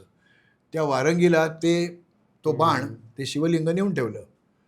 तर मला जसं मी किल्ले पाहतो, झाडं पाहतो, पक्षी पाहतो, काय मासे पाहतो, शंखशिंपले पाहतो, दगडधोंडे पाहतो, तसं हे देवदेवतांच्यामध्ये पण मला थोडासा रस आहे. तर त्या शिवलिंगाला आता मला मराठीत रंग ते नाही सांगता येत, कोको कलर आणि चॉकलेट कलर अशा 2 रंगांचे त्यात भाग आहेत. तर कोको कलरचं पूर्ण शिवलिंग आहे, त्याला एका बाजूला असे छप्पे असल्यासारखं चॉकलेटी कलर आहे. आता याला मराठीतले शब्द काय, तपकिरी काय जर म्हणायचं असेल तो, तर त्याला इतकी उत्कृष्ट झिलाई आहे, इतकं पॉलिश आहे, आपला गाल त्याच्यावर घासला तर त्याला चरे पडतील इतकं गुळगुळीत ती झिलाई आहे त्याची. अप्रतिम आहे ते शिवलिंग. तर मी ज्यावेळी तिथे जातो तेव्हा मी त्याला हात लावून नमस्कार करतो. केव्हा तरी शिवप्रभूंचा हात त्या पूजा करताना लागला असेल त्यांना, तर त्या महामानवाचा हात ज्याला लागला त्याला मी हात लावू शकतो. तर याला कागदी पुरावा नाही, हे तिकडे नेऊन ठेवलं आहे. पण त्या सबंध राहाळामध्ये इतकं सुंदर शिवलिंग दुसरीकडे कुठेही नाही. आणि छोट्या गावात कोण आणणार नाही. आणि ते शिवलिंग जिथे बाण किंवा लिंग जिथे ठेवलं आहे तिथे त्याचा जो पिंडीला चिकटणारा भागाचा व्यास म्हणा किंवा परीघ म्हणा, हे आत्ता जी तिथे पिंडी आहे रायगडावर शिवलिंग त्याचं बरोबर जुळते ती. म्हणजे समजा एक अशी माळ त्याच्या भोवती घातली तर ती बरोबर इकडे न तिकडे एकाच मापाची बसेल. तर म्हणून असंख्य लोकांची श्रद्धा अशी आहे की मूळची ज्याला आज आपण जगदीश्वर मंदिर म्हणतो, त्या मंदिरातली जी शिवलिंगातला जो बाण आहे, लिंग आहे, ते त्या वारंगीला नेऊन ठेवलेलं आहे. म्हणजे शिवस्पर्श झालेल्या फार थोड्या वस्तू आपल्याला पाहता येतात, ती ही एक आहे. ती पण शिवाची शिवलिंगच आहे ते. आणि गडावरचं सर्वात मोठं मंदिर आहे ते. म्हणजे त्यावेळेला त्याला प्रचंड महत्त्व असलं पाहिजे. शिवाजी महाराजांची समाधी त्याच्याच त्या मंदिराच्या बाहेर आहे.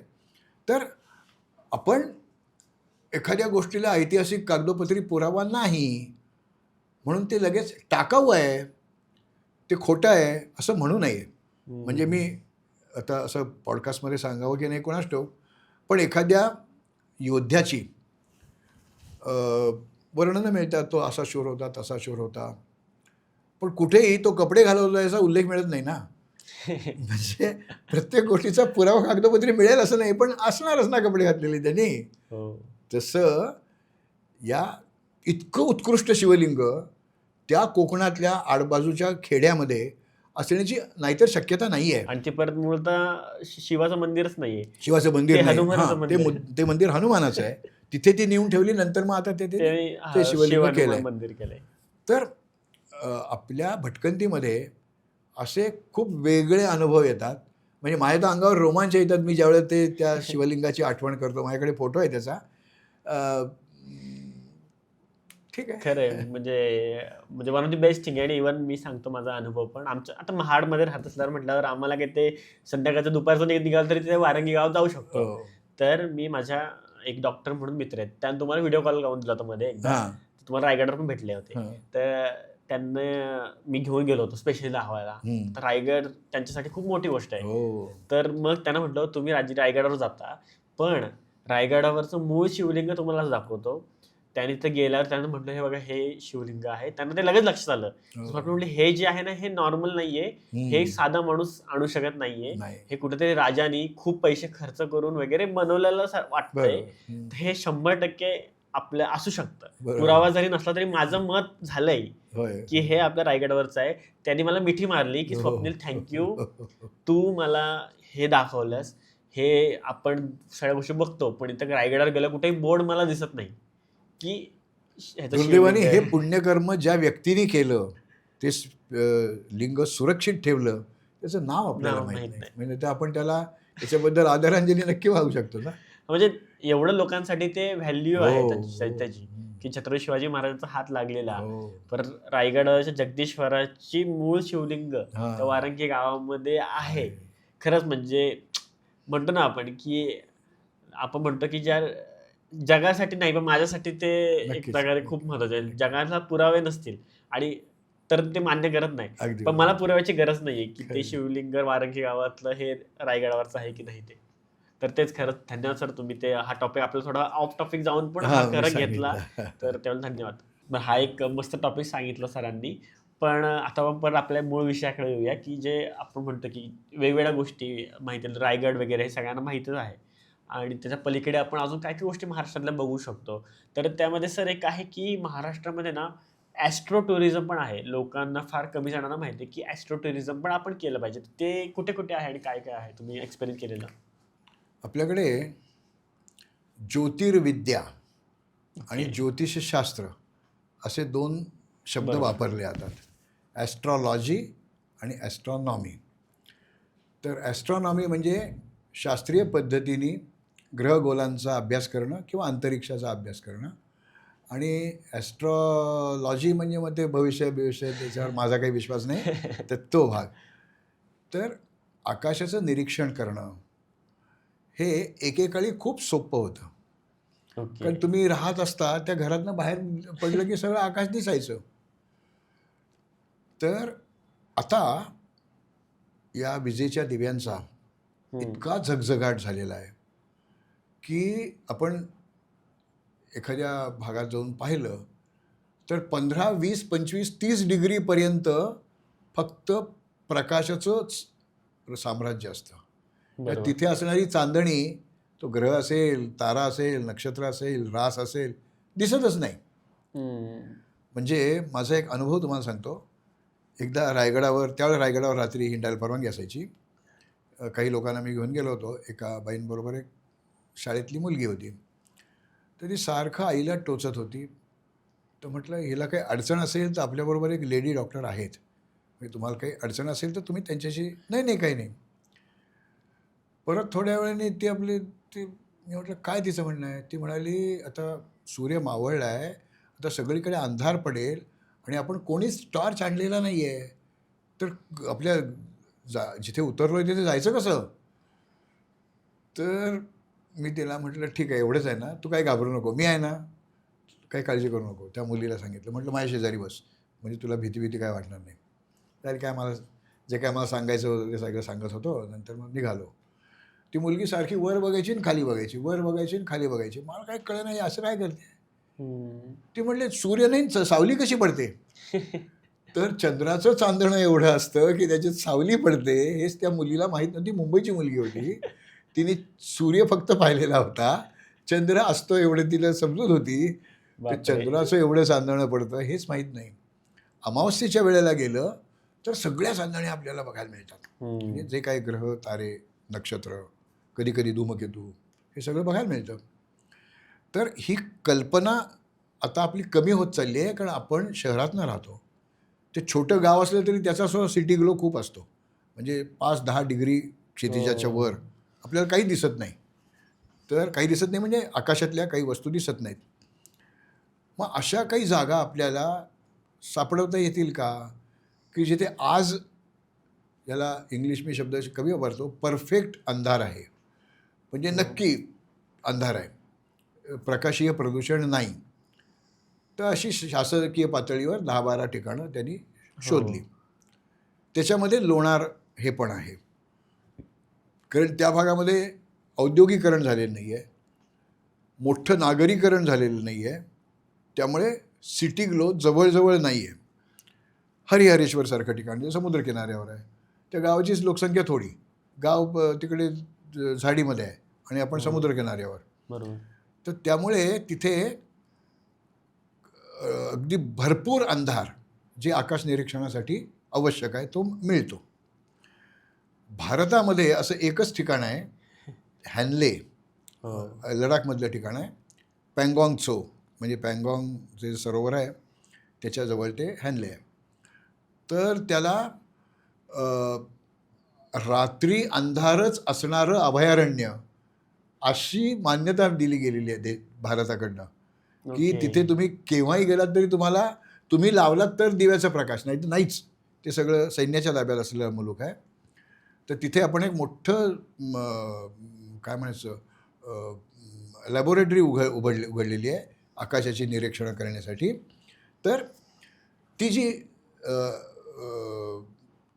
ज्योतिषशास्त्रीय अभ्यास करण्याची जागा, ओके. अशा जागा जशा देशात निवडल्या तशा महाराष्ट्रात निवडल्या आहेत. लोणार हे खूप गमतीशीर ठिकाण आहे. म्हणजे मला जी अनेक ठिकाणं मनापासून आवडतात त्यातलं लोणार ठिकाण आहे. साधारणपणे 7-1 लाख वर्षापूर्वी एक उल्का इकडे आली, ती इथे जमिनीवर आपटली आणि त्या अशनीपातामुळे एक खड्डा पडला. तो साधारणपणे 1.8 किलोमीटर्स, म्हणजे 2.25 किलोमीटर त्याचा व्यास आहे आणि π/2 आपल्याला त्याचा सरकमफरन्स, परीघ पण काढता येईल. जवळजवळ 150-200 मीटर खोली आहे त्याची. तर याला ॲस्ट्रोब्लेम, म्हणजे एक आकाशीय चमत्कारांनी झालेला एक खड्डा असं त्याला म्हटलं जातं. जगामध्ये हा एकमेव असं विवर आहे की जे ज्वालामुखीजन्य प्रदेशात निर्माण झालेलं आहे. ओके. जगात खूप ठिकाणी विवर आहेत अशी, वर्तुळाकार आहेत, त्याला विवर म्हणतात. तर ती सगळी, ज्याला आपण सेडिमेंटरी रॉक म्हणतो, स्थरित खडक, थरांचे खडक आहेत, तिथे आहेत ती. त्याचे फायदे आणि तोटे असे की तिथे ही जी उल्का येते, जो आशनी पडतो, जी आकाशात असते तोपर्यंत ती उल्का असते, ती जमिनीवर पडली की त्याला आशनी म्हणायचं. आणि ज्यावेळी ती अंतराळात फिरत असते त्याला उल्काभ म्हणायचं, मिटिऑर म्हणायचं. तर ते शब्द आपण त्या ह्याच्यात दाखवायला. तर तो तिथे जर तो दगड पडला तर बाकीचे सगळे थरांचे खडक आहेत, हा ज्वालामुखीजन्य अग्निजन्य खडक आहे, त्यामुळे तो ओळखता येतो. ओके. जसं मोतीचुराच्या लाडूमध्ये बेदाणा आपल्याला पटकन दिसतो, तसं ते वेगळं ओळखता येतं. इथे तो परिसर पण अग्निजन्य खडकाचा आहे आणि ती उल्काही अग्निजन्य आहे. ओके. त्यामुळे हा दगड हा उल्केचा भाग आहे का इथल्या दगडाचा भाग आहे हे आपल्याला सांगता येत नाही, कारण दोन्ही अग्निजन्य आहे म्हणून. आता तज्ज्ञांना ते सांगता येतं, पण तो भाग सोडून देऊ आपण. तर तिथे त्या विवर तळाशी जर जाता आलं किंवा विवर कडेवर जरी आपण गेलं तरी पिच डार्क म्हणजे पूर्ण अंधार असा दिसतो आणि मग तिथनं आकाशाचं निरीक्षण करता येतं. बरं, इथे हा अशनी पातानी झालेला खळगा आहे म्हणजे अंतराळशास्त्राशी त्याचा संबंध आहे. हो. अंधार आहे हो. आणि पुढच्या भविष्यात तिथे काय फार मोठं शहर बसणार आहे अशी शक्यता नाही, म्हणून त्यालाही मान्यता मिळाली. अशा अनेक जागा ओळखल्या गेल्या आहेत. म्हणजे माझ्या लहानपणी, म्हणजे मी पहिल्यांदा 57 साली सिंहगडावर गेलो होतो, त्यावेळेला काही दिसायचं नाही हो. म्हणजे आकाश निरीक्षणासाठी मी अनेकदा सिंहगडावर लोकांना पण घेऊन गेलो आहे किंवा रायगडावर घेऊन गेलो आहे. तर अशा जागा आपण ओळखल्या पाहिजेत आणि तिथल्या लोकांची अडचण होणार नाही अशा तऱ्हेचे इलेक्ट्रिक लाईट्स त्यांना द्यायला पाहिजेत. म्हणजे ज्यांचं तोंड खालच्या दिशेला असेल आणि उजेड पडेल त्यांच्यापुरता असे LED लाईट जर त्यांना दिले, त्याचं प्रकाशीय प्रदूषण कमी आहे. बरोबर. त्यामुळे ट्यूबलाईट, सोडियम वेपर लॅम्प किंवा जे काही वेगवेगळे हल्ली दिवे आहेत, प्रखर आहेत ते, तर त्यांच्या उजेडामुळे प्रकाशीय प्रदूषण होतं. तर घरातल्या लोकांना तुम्ही इलेक्ट्रिसिटी वापरायची नाही असं नाही म्हणता येणार ना. बरोबर. पण याच्यावर मार्ग काढता येतो. तर तिथे जी काही मंडळी जातील त्यांनी हे तारतम्य बाळगलं पाहिजे. नाहीतर तिथे कमांडर टॉर्च घेऊन जायचा आणि फिरवायचा हे नाही करायचं. आणि मग आकाशामध्ये जे वेगवेगळी नक्षत्र आहेत, तारे आहेत, ग्रह आहेत, उपग्रह आहेत, उल्का आहेत, काय जे असेल ते, धूमकेतू आहेत, हे निर्धास्तपणे बघता येईल अशा त्या जागा आहेत. आणि त्यांचा अंधार हेच त्यांचं वैभव आहे. मस्त. आणि त्यावेळेला मग आकाशगंगा आपल्याला दिसते, अश्विनी, भरणी, कृत्तिका, रोहिणी हे सगळे हे दिसतात. आता काल परवा मी राजगडच्या पायथ्याशी गेलो होतो, ढग होते पण मला अनुराधा, ज्येष्ठा आणि मूळ म्हणजे वृश्चिक रास पूर्ण दिसत होती. तर लोकांना मी दाखवलं, त्यामुळे तुम्हाला कसं कळतं म्हणजे थोडासा अभ्यास असला की येतं. आणि खरंच आहे, म्हणजे लोक कोकणात जातात ना, जेव्हा हरिहरेश्वरला लोक बीचवर जातात, तर राहून तिकडे म्हणजे रिसॉर्टमध्ये आतमध्ये बसण्यापेक्षा बाहेर जाऊन ते हरिहरेश्वर मधलं जर जे आकाश आपण पाहिलं. आकाश पाहिलं, त्यांनी जे म्हटलं तुम्ही सेंटर केलेलं आहे तिथे की लोकांनी बघण्यासाठी, जे हे ॲस्ट्रॉलॉजीचा पूर्ण अभ्यास करण्यासाठी ते गोष्टी त्यांनी सगळं किंवा आपलं आत्ता पर्यटन सध्या करताय. तुम्ही या आठवडाभरात गुरु आणि शुक्राची युती दिसते, अगदी ओके. शेजारी शेजारी आलेले आहेत. तर शुक्र हा चंद्रानंतर सर्वात तेजस्वी आकाशीय गोल आहे. सूर्य, मग चंद्र आणि मग शुक्र. तर शुक्र आणि गुरु हे दोन्ही आपल्याला डोळ्याला दिसतात. हो. आणि पण ते आम्हाला चंद्र पण दिसत नाही पुण्यात ना, तर मग तो शुक्र आणि गुरु कुठले ना. बरोबर बरोबर. पण ह्या सगळ्या गोष्टी ती लोक अशा हरिहरेश्वर सारख्याच्या ठिकाणी जाऊन बघू शकतात ना, कारण आता गव्हर्नमेंट आपली एवढं सगळं वर्क करते. म्हणजे 11 ठिकाणं जी त्यांनी निवडलेली आहेत त्यामधली जी ही ठिकाणं आहेत आणि कोकणामधलं हरिहरेश्वर आहे, तर लोकांनी नक्कीच जाऊन ते बघितलं पाहिजे. नक्कीच. मगाशी तुमच्या घरी जेव्हा मी आलो तुम्हाला घ्यायला, त्यावेळी तुम्ही पाण्यात तरंगणारी वीट दाखवली होती, तर ती कुठली नक्की आहे ती? बुलढाणा जिल्ह्यामध्ये एक छोटंसं गाव आहे, आमडापूर असं त्या गावाचं नाव आहे. त्या गावाचं वैशिष्ट्य म्हणजे तिथे बल्लाळा देवीचं मंदिर आहे. असं टेकडी आहे, पर्वतीच्या अर्ध्या उंचीची म्हणू आपण, वरपर्यंत वाहन जाईल असा रस्ता पण आहे. तर त्या मंदिराचा आता जीर्णोद्धार झाला आहे. तिथे एका प्रचंड मोठ्या मूर्तीचे, देवीची मूर्ती असावी ती, तुकडे पडलेले आहेत. म्हणजे चेहऱ्याचा भाग आहे, हाताचा भाग आहे, पायाचा भाग आहे, असं ते तुकडे पडलेले आहेत. तर ते पाहायला मला जायचं होतं. पण तशा दोनच, ती जर सगळी मूर्ती जोडली असती आणि आपण पूर्ण ती उभी केली असती तर साधारणपणे 20 मीटर उंचीची होईल, 50-60 फूट उंचीच्या पेक्षा असतं ती मूर्ती होईल मोठी. अशीच एक नांदेड जिल्ह्यात कंधार नावाचा किल्ला आहे, त्या कंधारच्या किल्ल्यात पण अशीच एक क्षेत्रपालाची मूर्ती आहे. ती 60-70 फूट उंच होईल एवढी ती मूर्ती आहे. त्या मूर्तीची जी पावलं आहेत ती असं, आता हा पाय असा आणि हे पाऊल म्हणजे तळपाय इकडे, बरं. तर इथे अंगठा येईल, त्या अंगठ्याचं नख हे साधारणपणे 10 इंच उंचीचं आहे. ओके. म्हणजे ती मूर्ती केवढी केवढी मोठी मोठी असेल तुमच्या लक्षात, आपलं अंगठ्याचं नख 1 इंच पण नसतं, तर ती 10 इंच. 10 इंच आहे. तर इतकं ते मोठी.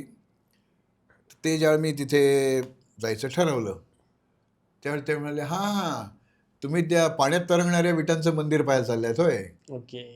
पण पाण्यात तरंगणाऱ्या विटा, मी पाण्यात तरंगणारे दगड पाहिलेत, पण हे विटा कुठल्या आल्या.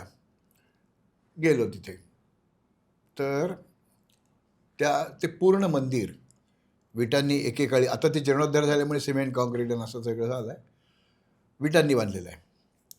ते विटेचे काही तुकडे आजूबाजूला पडलेले आहेत. तर तो जो तुकडा घेतला आपण पाण्यात टाकला तर तो तरंगतो. ओके. ही काही जादू किंवा काहीतरी भयंकर दैवी साक्षात्कार असं काही नाही आहे. एखादं देऊळ बांधायचं असेल, आपल्याकडे दगड खूप आहेत. उत्तर प्रदेशात गेलात तर तिथे माती खूप आहे, गाळ खूप आहे, विटा आहेत तिथे खूप आहेत. आपल्याकडे दगड खूप आहेत, त्यामुळे आपली मंदिरं दगडांनी बांधली असतात. बरं. तिकडे पाटा वरवंट्यासाठी सुद्धा दगड बाहेरनं आणावा लागतो. त्यांच्याकडे, आपल्याकडे काही प्रश्न येत नाही तो. तर दगडांनी बांधलेल्या मंदिरावर जर कळस असेल, तर कळसाच्या वजनाच्या दगडांनी त्या भिंती पडतात. तर हे नाही सोयीचं ना. बरं, मला या टेकडीवर देऊळ आहे हे दाखवायचं असेल लोकांना, त्याचं शिखर उंच, त्याच्यावर आणखीन तो झेंडावर ध्वज, तर त्या शिखराची उंची मला वाढवायची आहे. मग मी काय करणार की दगडांच्या ऐवजी विटांचं शिखर बांधलं. दगडापेक्षा विटेचं वजन कमी असतं, त्यामुळे मग ते आणखीन उंच करता येईल शिखर मला. तरी देखील मला आणखीन उंच बांधायचं, याच्यापेक्षा जास्त उंच केलं तर तेही कोसळतं.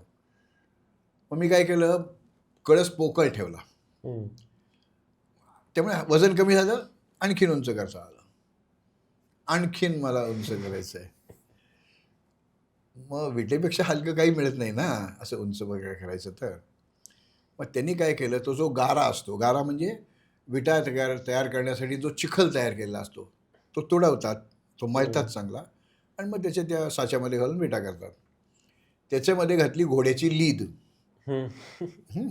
घोड्याच्या लीद जर पाहिली असेल तर या असे घोड्याला न पचलेले, ज्याला आमच्या वनस्पतीशास्त्राच्या भाषेमध्ये स्क्लेरेन कायमा असं आम्ही म्हणतो, असे तुसं असतात. ती त्या घोड्याच्या लिदीमध्ये जास्त, हत्तीच्या लिदीमध्ये पण असतात, पण आपले हत्ती एवढे नाही आहेत.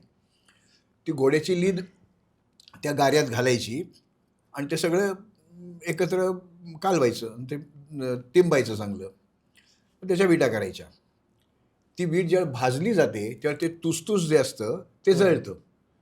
जळलं की ते पोकळी तयार होते. ओके. म्हणजे तिथे एक हवेचा बुडबुडा तयार होतो असं आपण म्हणूया, हवेचा गोल भाग तयार होतो. असं शेकडो, हजारो, लाखो सूक्ष्म बुडबुडे त्या विटेमध्ये असतात. त्या विटेचं वजन होतं कमी, मग ते शिखर आणखी उंच करता येतं. तर अशी गंमत त्या देवळामध्ये केलेली होती. आता जीर्णोद्धार का केला, तर ते मंदिर पडायला झालं होतं. शेकडो वर्षांचं मंदिर आहे, ते पडायला झालं. त्यातले बरेचसे विटा त्यांनी वापरल्या बांधकामामध्ये, पण तरी काही ताकडे तुकडे शिल्लक होते तिथे. तर मी तिथे गेलो, मला म्हटलं ते तुमच्याकडे आहे का असं काही दाखवायला. मग त्यांनी कपाट उघडलं आणि कपाटातनं एक वीट काढली, माझ्याकडे बादली भरून त्यात ते टाका म्हणले. तरंगली. म्हटलं मला एवढासा तुकडा मिळेल का. तर आहे तिथे पलीकडे पडले तर घ्या. तर मी तो घरी आणला. आता अशा वस्तू घरी आणाव्यात का नाही हा कदाचित वादाचा मुद्दा होईल, पण त्यांनी टाकून दिलेलं ते जे भंगार होतं त्यातनं मी एक तुकडा आणला. बरं, मी काही ट्रकभर नाही आणला, एक तुकडा आणला. तो पाण्यामध्ये जर आपण ती वीट ठेवली ती तरंगते, पण माती पाणी शोषून घेते आणि 1-2 दिवसांनी ते सगळ्या बुडबुड्यात पण पाणी जातं. मग ती वीट जड होते, ती बुडते. ती परत गच्चीत नेऊन टाकली उन्हामध्ये 2-4 दिवस की ते सगळं पाणी उडून जातं आणि परत ती वीट हलकी होते आणि आपल्याला पाण्यात टाकतात. हा चमत्कार नाही, हा माणसाने आपल्या बुद्धीने केलेला एक आविष्कार आहे. आणि तो कशासाठी केला आहे, तर मला उंच उंच शिखर बांधायचं आहे, तर ते वजन कमी करण्यासाठी हा केलेला प्रयत्न आहे. सध्या आपण विटांच्या ऐवजी हॉलो ब्लॉक्स घेतो. हॉलो ब्लॉक तरंगणार नाहीत, पण वजन कमी होतं ना. त्यामुळे ती इमारतीची उंची जर आपल्याला आणखीन उंच करायची असेल तर कमी वजन असेल तर खालच्या पायावर ताण कमी येईल. तर विटा पाण्यात तरंगतात हे गंमत म्हणून बघायचं त्याच्याकडे. ते काही दैवी अनुभूती असलं काही नसतं. मगाशी मी तुम्हाला म्हटलं पाण्यावर तरंगणारे दगड मी पाहिलेले आहेत. हो. तर ज्यावेळेला एखाद्या ज्वालामुखीचा स्फोट होतो त्यावेळेला तो जो मॅग्मा बाहेर आला की लावा तो ज्यावेळेला बाहेर येतो तेव्हा काही वेळा ते फेसाळतं. फेस असतो त्याच्यामध्ये. आता तो पण बाहेरच पडतो. तो जिथे थिजतो, थंड होतो, त्यावेळेस तो फ्रॉथ, तो फोम किंवा तो जो काय फेसाळलेलं जे आहे त्याच्यामध्ये अशीच भोका आहेत ना शेकडो. बरोबर. त्यामुळे तो दगड हलका होतो, तो तरंगतो. त्या दगडाला प्यूमिस, PUMICE, प्यूमिस असं म्हणतात. तर तो नैसर्गिक आविष्कार आहे. हे मानवाने केलेला आविष्कार आहे. एवढंच फरक. बरोबर, बरोबर. म्हणजे खूप आपल्या महाराष्ट्रात किती काय गोष्टी आहेत आपल्याला माहीत पण नाही आहे. इवन सरांच्या पुस्तकाच्या एका मागच्या पानावर डायनोसॉरची अंडी पण दाखवलेत त्यांनी. तर ती कुठे बघितली होती सर तुम्ही? मी जरी वनस्पतीशास्त्र शिकलो, ते 37 वर्ष महाविद्यालयात शिकवलं, तरी माझं खास अभ्यासाचा विषय हं. हा पॅलिओबॉटनी किंवा पॅलिओन्टॉलॉजी असा आहे. म्हणजे लक्षावधी कोट्यवधी वर्षांपूर्वीच्या वनस्पतींचे जीवाश्म, त्यांचे निखात, फॉसिल्स हा माझा अभ्यासाचा विषय. माझ्याकडे पेटीभर फॉसिल्स आहेत. ओके. हिमालयापासून पुदुच्चेरीपर्यंत हिंडून प्रत्येक फॉसिल मी गोळा केलेला आहे.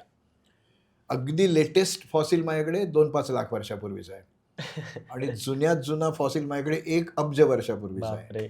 एवढं माझ्याकडे आहे. पण त्याच्यामुळे मी ज्यावेळेला तो विषय शिकत होतो त्यावेळेला पॅलिओबॉटनी म्हणजे वनस्पतींचा जीवाश्मांचा अभ्यास, पॅलिओझूलॉजी म्हणजे प्राण्यांचा निखातांचा अभ्यास, फॉसिलचा अभ्यास, या दोघांना मिळून जसं बॉटनी आणि झूलॉजीला बायोलॉजी कंबाईन म्हणतात तसं हे पॅलिओन्टॉलॉजी म्हणजे दोन्ही. तर माझ्या अभ्यासक्रमात दोन्ही होतं आणि त्याच्यासाठी हे सगळं समजून नीट घ्यायचं असेल, तुम्हाला परीक्षेत गुण किती मिळतात हे महत्त्वाचं नाही, तुम्हाला समजलं किती हे महत्त्वाचं असं मला वाटतं. हां, हो. म्हणजे मी नापास होणाऱ्या मुलाचं कौतुक नाही करणार, पण तो विषय तुला समजला आहे ना नीट, चांगला आहे. तर जिओलॉजी असा एक शास्त्रीय भाषेमध्ये शब्द आहे. त्याचं अचूक भाषांतर भूशास्त्र असं करायला पाहिजे. बरेच लोक भूगर्भशास्त्र असं म्हणतात. पृथ्वीचा जो गोल आहे, त्रिमिती गोल आहे, तो कित्येक हजार किलोमीटर त्याचा व्यास आहे आणि त्याच्यावर आतमध्ये सगळा शिलारस आहे आणि वर जी साय आलेली आहे ती म्हणजे जमीन, ते भूकवच आहे. बरोबर. या भूकवचामध्ये माणूस जास्तीत जास्त 10 किलोमीटर आत गेला आहे. म्हणजे गाभ्यापर्यंत गेला का? कित्येक हजार किलोमीटर आत आहे. मग भूगर्भशास्त्र कसं होईल ते? ते भूशास्त्र आहे. हां, जिओलॉजी म्हणजे भूशास्त्र.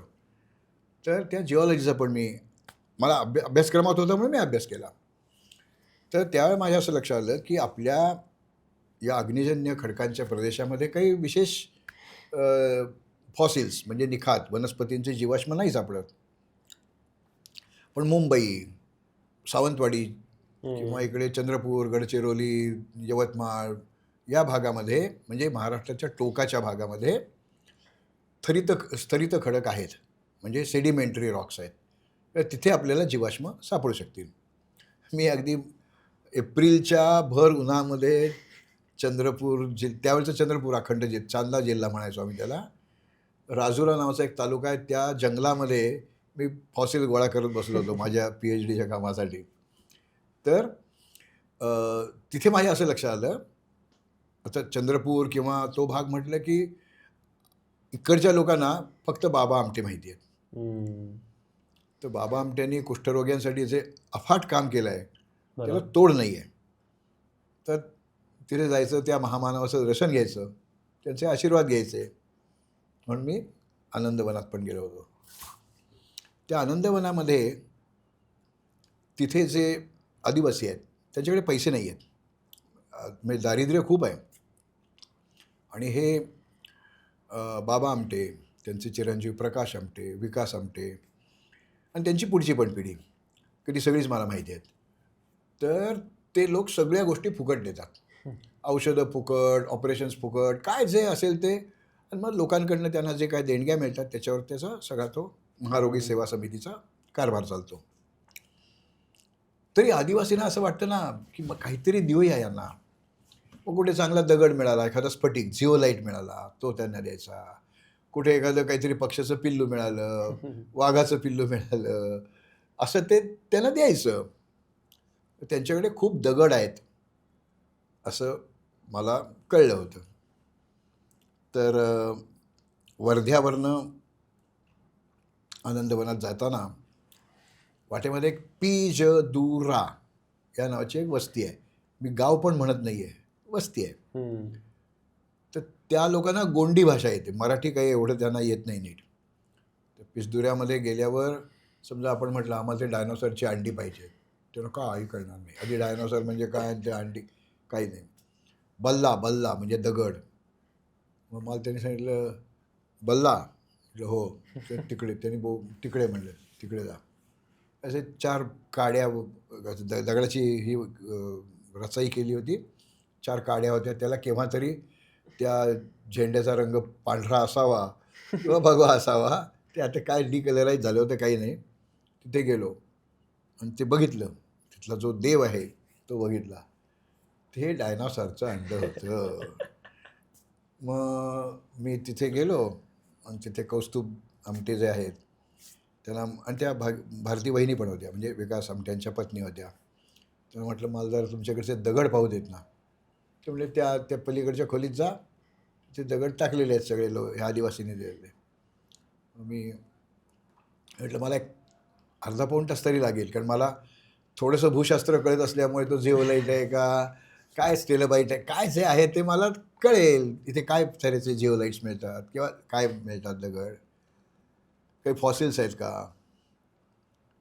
तर माझ्या असं लक्षात आलं 2 दगड मला असे हाताला मिळाले त्या सगळ्या दगडाच्या ढिगात, की ती डायनॉसॉरची अंडी होती. मी माझ्या मित्राला सांगितलं ती डायनॉसॉरची अंडी मी माझ्या हातात घेतो, त्याचा फोटो काढ. आणि मग मी कौस्तुभ आमटे आणि भारती वहिनी म्हणजे विकास याची आई, कौस्तुभची आई, त्यांना म्हटलं हे दगड इतके मूल्यवान आहेत. आजच्या आंतरराष्ट्रीय, हे मी गोष्ट 15-20-25 वर्षापूर्वी सांगतोय. $1,00,000 या दगडाची बापरे. किंमत आहे. डायनॉसॉरचं इंटॅक्ट अंड. आणि एक जरा कवच तुटलेलं होतं, पण त्यामुळे ते कोणत्या डायनॉसॉरचं हे पण सांगता येतं. इक्थिओसॉर आहे का ब्रॉन्टोसॉर आहे का स्टेगोसॉर आहे, काय जे असेल ते. तर त्यांच्या त्या दगडांच्या फेकून दिलेल्या दगडांच्या राशीमध्ये मला कोट्यवधी वर्षांपूर्वी जे इथे महासरडे म्हणजे डायनोसॉर्स हिंडत होते त्याची अंडी हातात घेऊन पाहायला मिळाली. तर त्या भागामध्ये फॉसिल लोकॅलिटी आहेत, आपल्याला त्या माहीत नाही आहेत. कारण एक तर तिथे काही प्रमाणात नक्षलवाद्यांचा धोका आहे, त्याचं प्रतिकूल हवामान आहे आणि भाषेचा प्रश्न. जरी तो आज महाराष्ट्राचा भाग असला तरी तिथल्या लोकांना गोंडी भाषाच येते, आपल्याला ती नाही येत. त्यामुळे भाषेचा प्रश्न असतो. तर तरीसुद्धा आपण जर तिथे हिंडलो, म्हणजे अभ्यासू दृष्टीने हिंडलो, तर आपल्याला हे फॉसिल लोकॅलिटी सापडतील. आत्ता गेल्या 2-5 वर्षामध्ये चंद्रपूरमध्ये, चंद्रपूर शहराच्या जवळ त्या भागामध्ये सापडणाऱ्या जीवाश्मांचं, मग ते वनस्पतींचे जीवाश्म आहेत, ते प्राण्यांचे जीवाश्म आहेत, अशांचं एक अतिशय उत्कृष्ट, समृद्ध आणि माहितीपूर्ण माहिती लिहिली आहे तिथे प्रत्येक काय आहे ते, असं एक संग्रहालय तयार केलं आहे, एक म्युझियम तयार केलं आहे. म्हणजे चंद्रपूरला जर एखादा माणूस गेला तर पुण्याला आल्यावर जसं पर्वती, पेशवेबाग, सारसबाग जाईल, तसं चंद्रपूरला गेल्यानंतर त्या बाबू पेठेमधलं दसतोंडीचं ते ढिगारा तिथे आहे. गंमती मूर्ती खूप वेगळ्या आहेत तिथे. आणि तिथेच एक मुरलीधराचं मंदिर आहे, अतिशय सुंदर कोरीव काम असलेलं मंदिर आहे. आणि हे म्युझियम, ओके. या 3 गोष्टी चंद्रपूरला गेल्यावर पाहायलाच पाहिजेत माणसाने. ताडोबाला जातील लोक, पण ताडोबा इतकंच आपल्या या प्रदेशाचा गोंडवाना लँडचा कोट्यवधी वर्षांपूर्वीचे ते फॉसिल्स हे बघणं आपल्याला हाताळता येत नाहीत ते, कारण ते काचेच्या आड ठेवलेले असतात, त्या कपाटात ठेवलेले असतात. पण हा आपला ठेवा आहे ना. बरोबर. आज अमेरिकेतच जाऊन फॉसिल्स पाहायला लागतात असं नाही आहे. आमच्याकडे पण डायनॉसॉर आहेत आणि तेही तितकेच अभ्यास केले गेलेले डायनॉसॉर्स आहेत. हो. म्हणजे मागे एकदा मी आता हे खूप महाराष्ट्राच्या बाहेरच चाललो आहे. एकदा माझी बडोद्याला 3 व्याख्यानं होती. ओके. तर तेव्हा होतं काय, की जो व्याख्याता येतो तो दिवसभर तिथेच असतो ना. व्याख्यान काय संध्याकाळी तास दीड तास. नंतर त्या पाहुण्याचं करायचं काय? मग याच्याकडे घेऊन जा, त्याच्याकडे घेऊन जा. तसं ते काय. तर मी त्यांना म्हटलं, बघा मी प्लॅन घेऊन आलो आहे. तर आपण तिथे एक बालासिनॉर नावाचे एक भाग आहे. ते रैहोली नावाच्या टेकड्या आहेत. तिथे डायनॉसॉरचे फॉसिल्स आहेत. ते आपण पाहायला जाऊ. ते म्हणाले, अहो हे गुजरात आहे, अमेरिका नाही आहे, डायनॉसॉरचे कुठले फॉसिल आलेत. म्हटलं आपण असं करू, एक गाडी करू. डायनॉसॉरचं काही मिळालं तर खर्च तुम्ही करायचा. काही नाही मिळालं, तुमची चक्कर वाया गेली तर मी सगळा खर्च करतो. आणि पुणेकर खर्च करायला तयार आहे हे त्यांना जरा नाविन्य होतं. ते म्हटले, हो ठीक आहे जाऊ आपण. गेलो. तिथे जगामध्ये कुठेही मिळत नाही असे डायनॉसॉरचे फॉसिल्स मिळालेले आहेत. आणि त्याला राजा सॉरस नर्मदेन्सिस असं त्याचं नाव ठेवलं आहे. आणि तो जगामध्ये फक्त तिथेच मिळतो. त्या डायनॉसॉरचं एक क्लच, म्हणजे त्यांनी समूहामध्ये जी अंडी घातलेली असतात ती सगळी फॉसिलाइज झालेली आहेत. ते एक क्लचेस मी पाहिले. त्याची फक्त कातडीचे ठसे उमटलेले दगडावर. ओके. दगडावर म्हणजे त्या तारांच्या खडकांवर. तर ते ज्याला आम्ही स्किन इम्प्रेशन म्हणतो ते आहेत. तो चालत गेला डायनॉसॉर. तो मागच्याच 2 पायांनी चालतो, पुढचे 2 पाय तो नव्हता वापरत. हा राजोसॉरस नव्हता वापरत. तर ते पावलांचे ठसे तिथे उमटलेले आहेत आणि हाडं बिडं सगळं. तसे अतिशय उत्कृष्ट असं म्युझियम केलं आहे त्यांनी तिथे. मग त्यात ट्रायसेराटॉप्स आहे, ब्रॉन्टोसॉर आहे, वेगवेगळ्या जगातले डायनॉसॉरची मॉडेल्स सेम साईज. 50 फूट लांबी रुंदीचा तो डायनॉसॉर, त्याचं मॉडेल केलं आहे तिथे. आणि या राजासॉरसचं पण केलेलं आहे. तर आपल्या देशात आहे सगळं. तर ते आता डायनो पार्क म्हणून गुजरात टुरिझम त्याचं खूप कॅनव्हसिंग करतं, लोकांना तिथे पाहायला बोलवतं. ताडोबाला हजारो लोक दरवर्षी जातात, चंद्रपूरवरनंच जातात.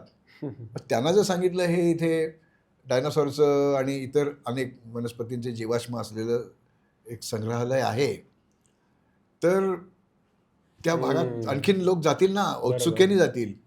आणि आपलाही इतिहास इतका प्राचीन आहे हेही लोकांना कळेल.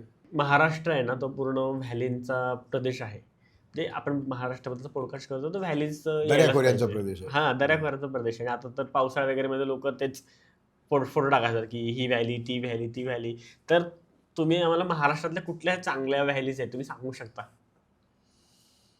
महाराष्ट्राचा गोल्डन टुरिझम ट्रँगल असं जर मला कोणी विचारलं तर मी भंडारदरा या धरण प्रदेशाचा उल्लेख करीन, जी रतनगडावर उगम पावणारी प्रवरा नदी. ओके. ती ब्रिटिशांनी 100 वर्षापूर्वी अडवली, धरण बांधलं त्याला, ते भंडारदरा. त्या भंडारदऱ्याचं पाणी काही विवक्षित दिवशी एका भागातनं सोडलं जातं. ते एका मोठ्या गोलाकार खडकावरनं पडतं, त्यामुळे ते छत्रीसारखं दिसतं. त्याला अम्ब्रेला फॉल असं म्हणतात. ओके. त्या रतनवाडीच्या जवळ त्या 3 रतनवाड्या आहेत, तिथल्या मधल्या रतनवाडीच्या इथे एक 9व्या शतकात बांधलं गेलेलं मंदिर आहे. ते जे मंदिर आहे त्याला नाव आहे अमृतेश्वर. तर त्या अमृतेश्वराचं काय म्हणू आपण, महत्त्व असं की ते 9व्या शतकात बांधलं गेलेलं पण अत्यंत चांगल्या अवस्थेमध्ये असलेलं मंदिर आहे. ते झंज नावाच्या एका राजाने बांधलेलं आहे. या झंज राजाची जी राज्य होतं ते त्र्यंबकेश्वर गोदावरीपासनं, म्हणजे गोदावरीच्या उगमापासनं भीमाशंकरला, भीमेच्या उगमापर्यंतचा सगळा प्रदेश त्याच्या ताब्यात होता. आणि या मधल्या प्रदेशामध्ये असंख्य नद्या उगम पावतात. मीना आहे, पुष्पावती आहे, कुकडी आहे, दारणा आहे, बाम आहे, अशा बऱ्याच नद्या आहेत. या सगळ्या आणि या प्रत्येक नदीच्या उगमाच्या आसपास 9व्या शतकातल्या झंज नावाच्या राजाने एक एक शिवमंदिर बांधलं आहे. ओके. त्यातलं एक शिवमंदिर या रतनवाडीचं आहे. रतनवाडीच्या पुढे आपण ते डोंगर चढून गेलं की रतनगड किल्ला आहे. त्याला एक प्रचंड मोठं भोग पडलं आहे निसर्गात. त्या डोंगराला आरपार भोग पडलेलं आहे. ते नेढं आहे. तर असा हा सगळा गोल्डन ट्रायंगल ज्याला मी म्हणेन असा प्रदेश आहे. तर त्या भागामध्ये एक एक दरी आहे. त्या दरीची सध्या ओळख सांदण व्हॅली किंवा सांदण दरी असं म्हटलं जातं. काही लोक त्याचा उच्चार सांधण असा करतात, पण तिथले लोक त्याचा सांदण करतात म्हणून मी सांधण म्हणत नाही. सांदण दरी ती जगातली एक अफलातून गंमत आहे. परत ती जिओमॉर्फॉलॉजी आली. तिथे त्या डोंगराला एक अत्यंत अरुंद म्हणजे काही ठिकाणी तर जेमतेम 1.5-2 मीटर आणि काही ठिकाणी 3-4 मीटर एवढ्या रुंदीची, साधारणपणे 1 किलोमीटर लांबीची आणि उंची 5-50 मीटर उंच अशी एक अत्यंत अरुंद अशी भेग पडलेली आहे. ओके. हां, तर अशा या गोष्टी निर्मिती झाली कशी? बाकी नाही कुठे आली आणि तेच कसं झालं? तर त्यासाठी आपल्याला थोडी जिओलॉजी भूशास्त्र समजावून घेतलं पाहिजे. ज्या वेळेला पृथ्वीच्या पोटातून एक तर ती फट पडली त्यातनं किंवा ज्वालामुखीच्या तोंडातून ज्या वेळेला तो मॅग्मा बाहेर येतो, लाव्हा पसरतो, त्यावेळेला त्याचे काही वेळा गठ्ठे तयार होतात. तर इथे एक गठ्ठा तयार झाला, इथे एक गठ्ठा तयार झाला किंवा एक गठ्ठा तयार झाला त्याला काहीतरी कारण ते ज्यावेळेला ते थिजतं त्यावेळेला ते थोडंसं आकुंचन पावतं, मग फट पडते. तर या 2 शिलारसांचा बरं तो काही 5-50 मीटर लांबी रुंदीचे सुद्धा ते ठोकळे होऊ शकतात. त्याच्यामध्ये एक फट पडते. खालनं दुसरा एक लाव्हा येतो आणि तो ती भरून काढतो. म्हणजे सँडविच तयार होतं तिथे. तर या हे 2 लाभांचा फिजिकल, केमिकल, जिओलॉजिकल साधर्म्य आहे. पण हा मधला जो लाव्हा आला तो तसा नाही आहे. तर तो लाव्हा याच्यापेक्षा जर जास्त भक्कम असेल तर कालांतराने हजारो, लाखो, कोट्यवधी वर्षामध्ये त्या दगडांची झीज होते आणि हा जो शेजारचे जो ठोकळे होते त्याची झीज झाली, ते खाली गेले. पण हा मधला लाव्हा तसाच राहिला भिंतीसारखा. त्याला मराठीमध्ये कार असं म्हणतात किंवा कारी असं म्हणतात. त्याला इंग्लिशमध्ये डाईक, DYKE डाईक असं म्हणतात.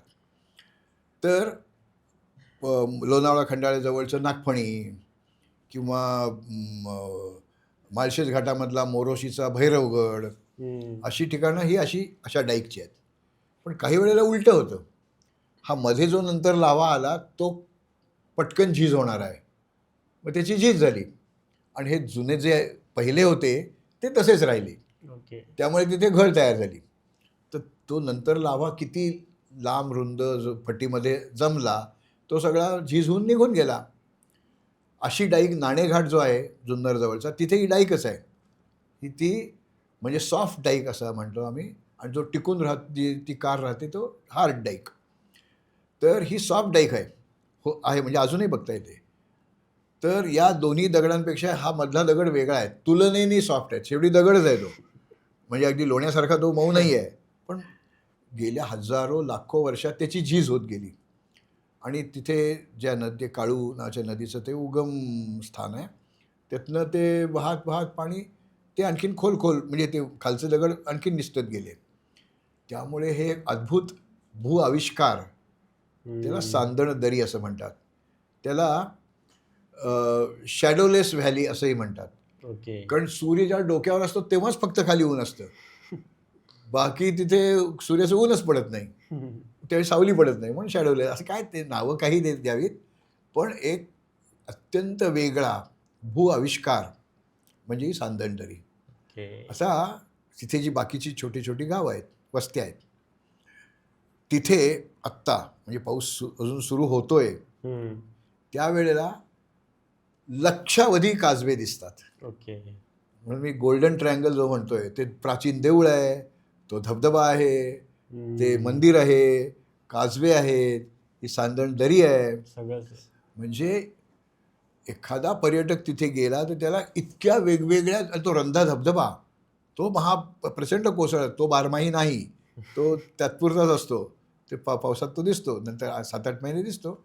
तर अशी खूप आकर्षणं त्या भागामध्ये आहेत. तर ही सांदण दरी म्हणजे महाराष्ट्रात जन्माला आलेल्या प्रत्येक भटक्याने एकदा तरी पाहिलीच पाहिजे अशी जागा आहे. हो. पण तिथे पावसाळ्यात जायचं नाही. ओके. वर पाऊस होतो, एकदम लोंढा येतो आणि त्या अरुंद फटीतनं माणसं काही वाहून जातं. त्यामुळे पावसाळ्यात जायचं नाही. पावसाळ्यापूर्वी गेलं तर बाहेर काजवे बघता येतात आणि दिवसा इथे अंधार बघता येतो. कारण इतकी नाही, उजेडच जात नाही ना आतमध्ये त्या फटीतनं. तर ते बघता येतं. आणि असं टप्प्याटप्प्याने उतरत जाणारी ती जागा आहे. आणि जाताना गंमत वाटते, येताना ते सगळं चढून यायचं असतं आपल्याला, पायात गोळे येतात. तर ते मुद्दाम जाऊन पाहावी अशी ती जागा आहे. ही दरी आहे, हे दर्याखोऱ्यांचा देश. तर हे वेगळ्या तऱ्हेची दरी. आणि असं नाही आहे महाराष्ट्रात दुसरं कुठेही ठिकाण. गंमत आहे, पाहण्यासारखं आहे. बरोबर. तर आपण ह्या पॉडकास्टमध्ये सगळं डिस्कस केलं, बऱ्याचशा गोष्टी. तर जाता जाता सर आम्हाला फक्त आता बरेच आपण टॉपिक केलेत आणि अजून महाराष्ट्रामध्ये खूप काही आहे. पण आता मला बारव आहे, जो की आपण शेवटच्या पॉडकास्टमध्ये होऊन गेला आपला विषय, की आपण मंदिरं बघितलीत, आपण वेगवेगळे धबधबे बघितलेत. पण बारव जो की एक महत्त्वाचा पार्ट आपण म्हणू शकतो, की बऱ्याच जणांना माहीत आहे. तर त्याबद्दल थोडक्यात सांगा, की कुठले कुठले बारव चांगले आहेत, की लोकांनी बघितले पाहिजेत. आपल्याकडे दुष्काळ, आता यावर्षी एल निनोचा जो काही प्रकार आहे, हे असे अनेक वेळाला पडलेले आहेत इतिहासामध्ये. त्यावेळेचे राज्यकर्ते प्रजेसाठी काही कामं काढायचे. ओके. कारण प्रजेला फुकट पैसे देणं हे त्या राजांना मान्य नव्हतं. तुम्ही काम करा, पैसे घ्या, म्हणजे रोजगार हमी योजना. तर ज्याला काहीच कुठलंही स्किल नाही, कुठलंही पारंगतता नाही, तू इथनं दगड तिकडे नेऊन ठेव, तू भारवाहकासारखं काम कर. तुला दगड चिन्नी हातोडीने घडवता येतात, तू पाथरवट आहेस, तू दगड घडवून दे. तुला काहीतरी कोरीव काम करता येतं, नक्षीकाम दगडावर करता येतं, ठीक आहे, तू कलाकार म्हणून इथे. असं त्याची जी पारंगतता आहे त्याप्रमाणे त्याला काम द्यायचं आणि त्याला त्याप्रमाणे पैसे देता येतील. या कल्पनेतून आपल्या प्राचीन राज्यकर्त्यांनी, आता विशेषतः मराठवाड्यामध्ये 12व्या शतकामध्ये म्हणजे यादवांच्या काळामध्ये शेकडो मंदिरं बांधली गेली. शेकडो म्हणजे खरोखर शेकडो. आणि एक एक मंदिर पाहायचं तर 2-2 दिवस लागतात. एवढी सुंदर कलाकृती आहेत त्याच्यावर, वेगवेगळे विचार, भारतीय तत्त्वज्ञान त्यात मांडलेलं आहे, खूप आहे. तसं या सगळ्या दुष्काळी मुलखामध्ये काय आवश्यक आहे? पाणी. ज्यावेळेला पाऊस पडतो त्यावेळेला पाण्याची काही आपल्याला विशेष फिकीर वाटत नाही. पण ज्या वेळेला असे दुष्काळी हंगाम येतात त्या लोकांना पाणी पाहिजे. मग तिथे जी चांगला दगड जिथे मिळतोय, कॉम्पॅक्ट बसाल्ट जिथे मिळतोय, तिथे ती खाण केली जायची. पण ती खाण गंमत म्हणजे अशी चौकोनी किंवा गोल केली जायची. तर महाराष्ट्रामध्ये अशा टप्प्याटप्प्याने उतरत जाणाऱ्या चौकोनी कुंडासारख्या ज्या रचना आहेत, या अशा दुष्काळी कामात निर्माण केलेल्या आणि त्याच लोकांच्या फायद्यासाठी. राजा तिकडे राजधानीत बसणार आहे हो, पण या लोकांना पाणी लागणार आहे, ते त्यांनीच, आणि त्यांना त्याची गरज निर्माण होते, त्यावर ते स्वच्छ राखतात, त्यावर आक्रमण होऊ देत नाहीत, त्यात काही घाण टाकत नाहीत. असं ते बारव आहेत. मला जर एखाद्याने विचारलं की मला महाराष्ट्रातला उत्कृष्ट निसर्गसंपन्न किल्ला पाहायचा आहे, मी सांगेन हरिश्चंद्रगडला जा. मला शिवाजी महाराजांच्या दुर्गरचनेचा अद्भुत आविष्कार पाहायचा आहे, मी सांगेन राजगडला जा. तसं मला जर एखाद्याने विचारलं की तुम्हाला महाराष्ट्रातली सर्वात देखणी बारव कोणची, असं जर विचारलं तर परभणी जिल्ह्यामध्ये सेलू तालुक्यामध्ये एक छोटंसं गाव आहे, फार मोठं नाही आहे ते गाव, वालूर असं त्याचं नाव आहे. इतकी अद्भुत बारव जगात कुठे नाही. आणि भारतीय पोस्ट खात्याने त्याचं एक पोस्ट कार्ड काढलं आहे, व्ह्यू कार्ड ज्याला आपण म्हणतो, म्हणजे एका बाजूला कोरं असतं, त्या इथे पत्ता लिहायचा आणि इकडे काय मजकूर लिहायचा, आणि दुसऱ्या बाजूला ते चित्र असतं. ती बारव गोलाकार आहे, म्हणजे विहिरीसारखा गोल आकार आहे त्याचा. आणि 8 दिशांनी 8 रस्ते पायऱ्यांचे आतमध्ये उतरतात. इथे सुरू झालेला रस्ता असा खाली येतो चक्राकार, इथे सुरू झालेला असा येतो, त्यावर ती हेलिकल स्टेप वेल असं त्याला म्हणता येईल आपल्याला. म्हणजे भुईचक्र जसं दिसतं तसं आकाशातनं जर द्रोणाचार्यांनी जर ते वर्ण बघितलं तर त्या भुईचक्रासारखं दिसतं ते. 8 वेगवेगळ्या पायऱ्यांच्या रस्त्यांनी त्या विहिरीत उतरता येतं आणि ते इतकं मोहक दिसतं की त्याला तोडच नाही. तर तीही 12वच आहे. दुर्दैवाने मधल्या काही कालखंडामध्ये लोकांचं दुर्लक्ष झालं, लोक त्यात कचरा टाकत गेले, काही भाग त्याचा ढासळला, त्यामुळे ती भरत गेली. पण आता तिथले लोक जागृत झालेले आहेत.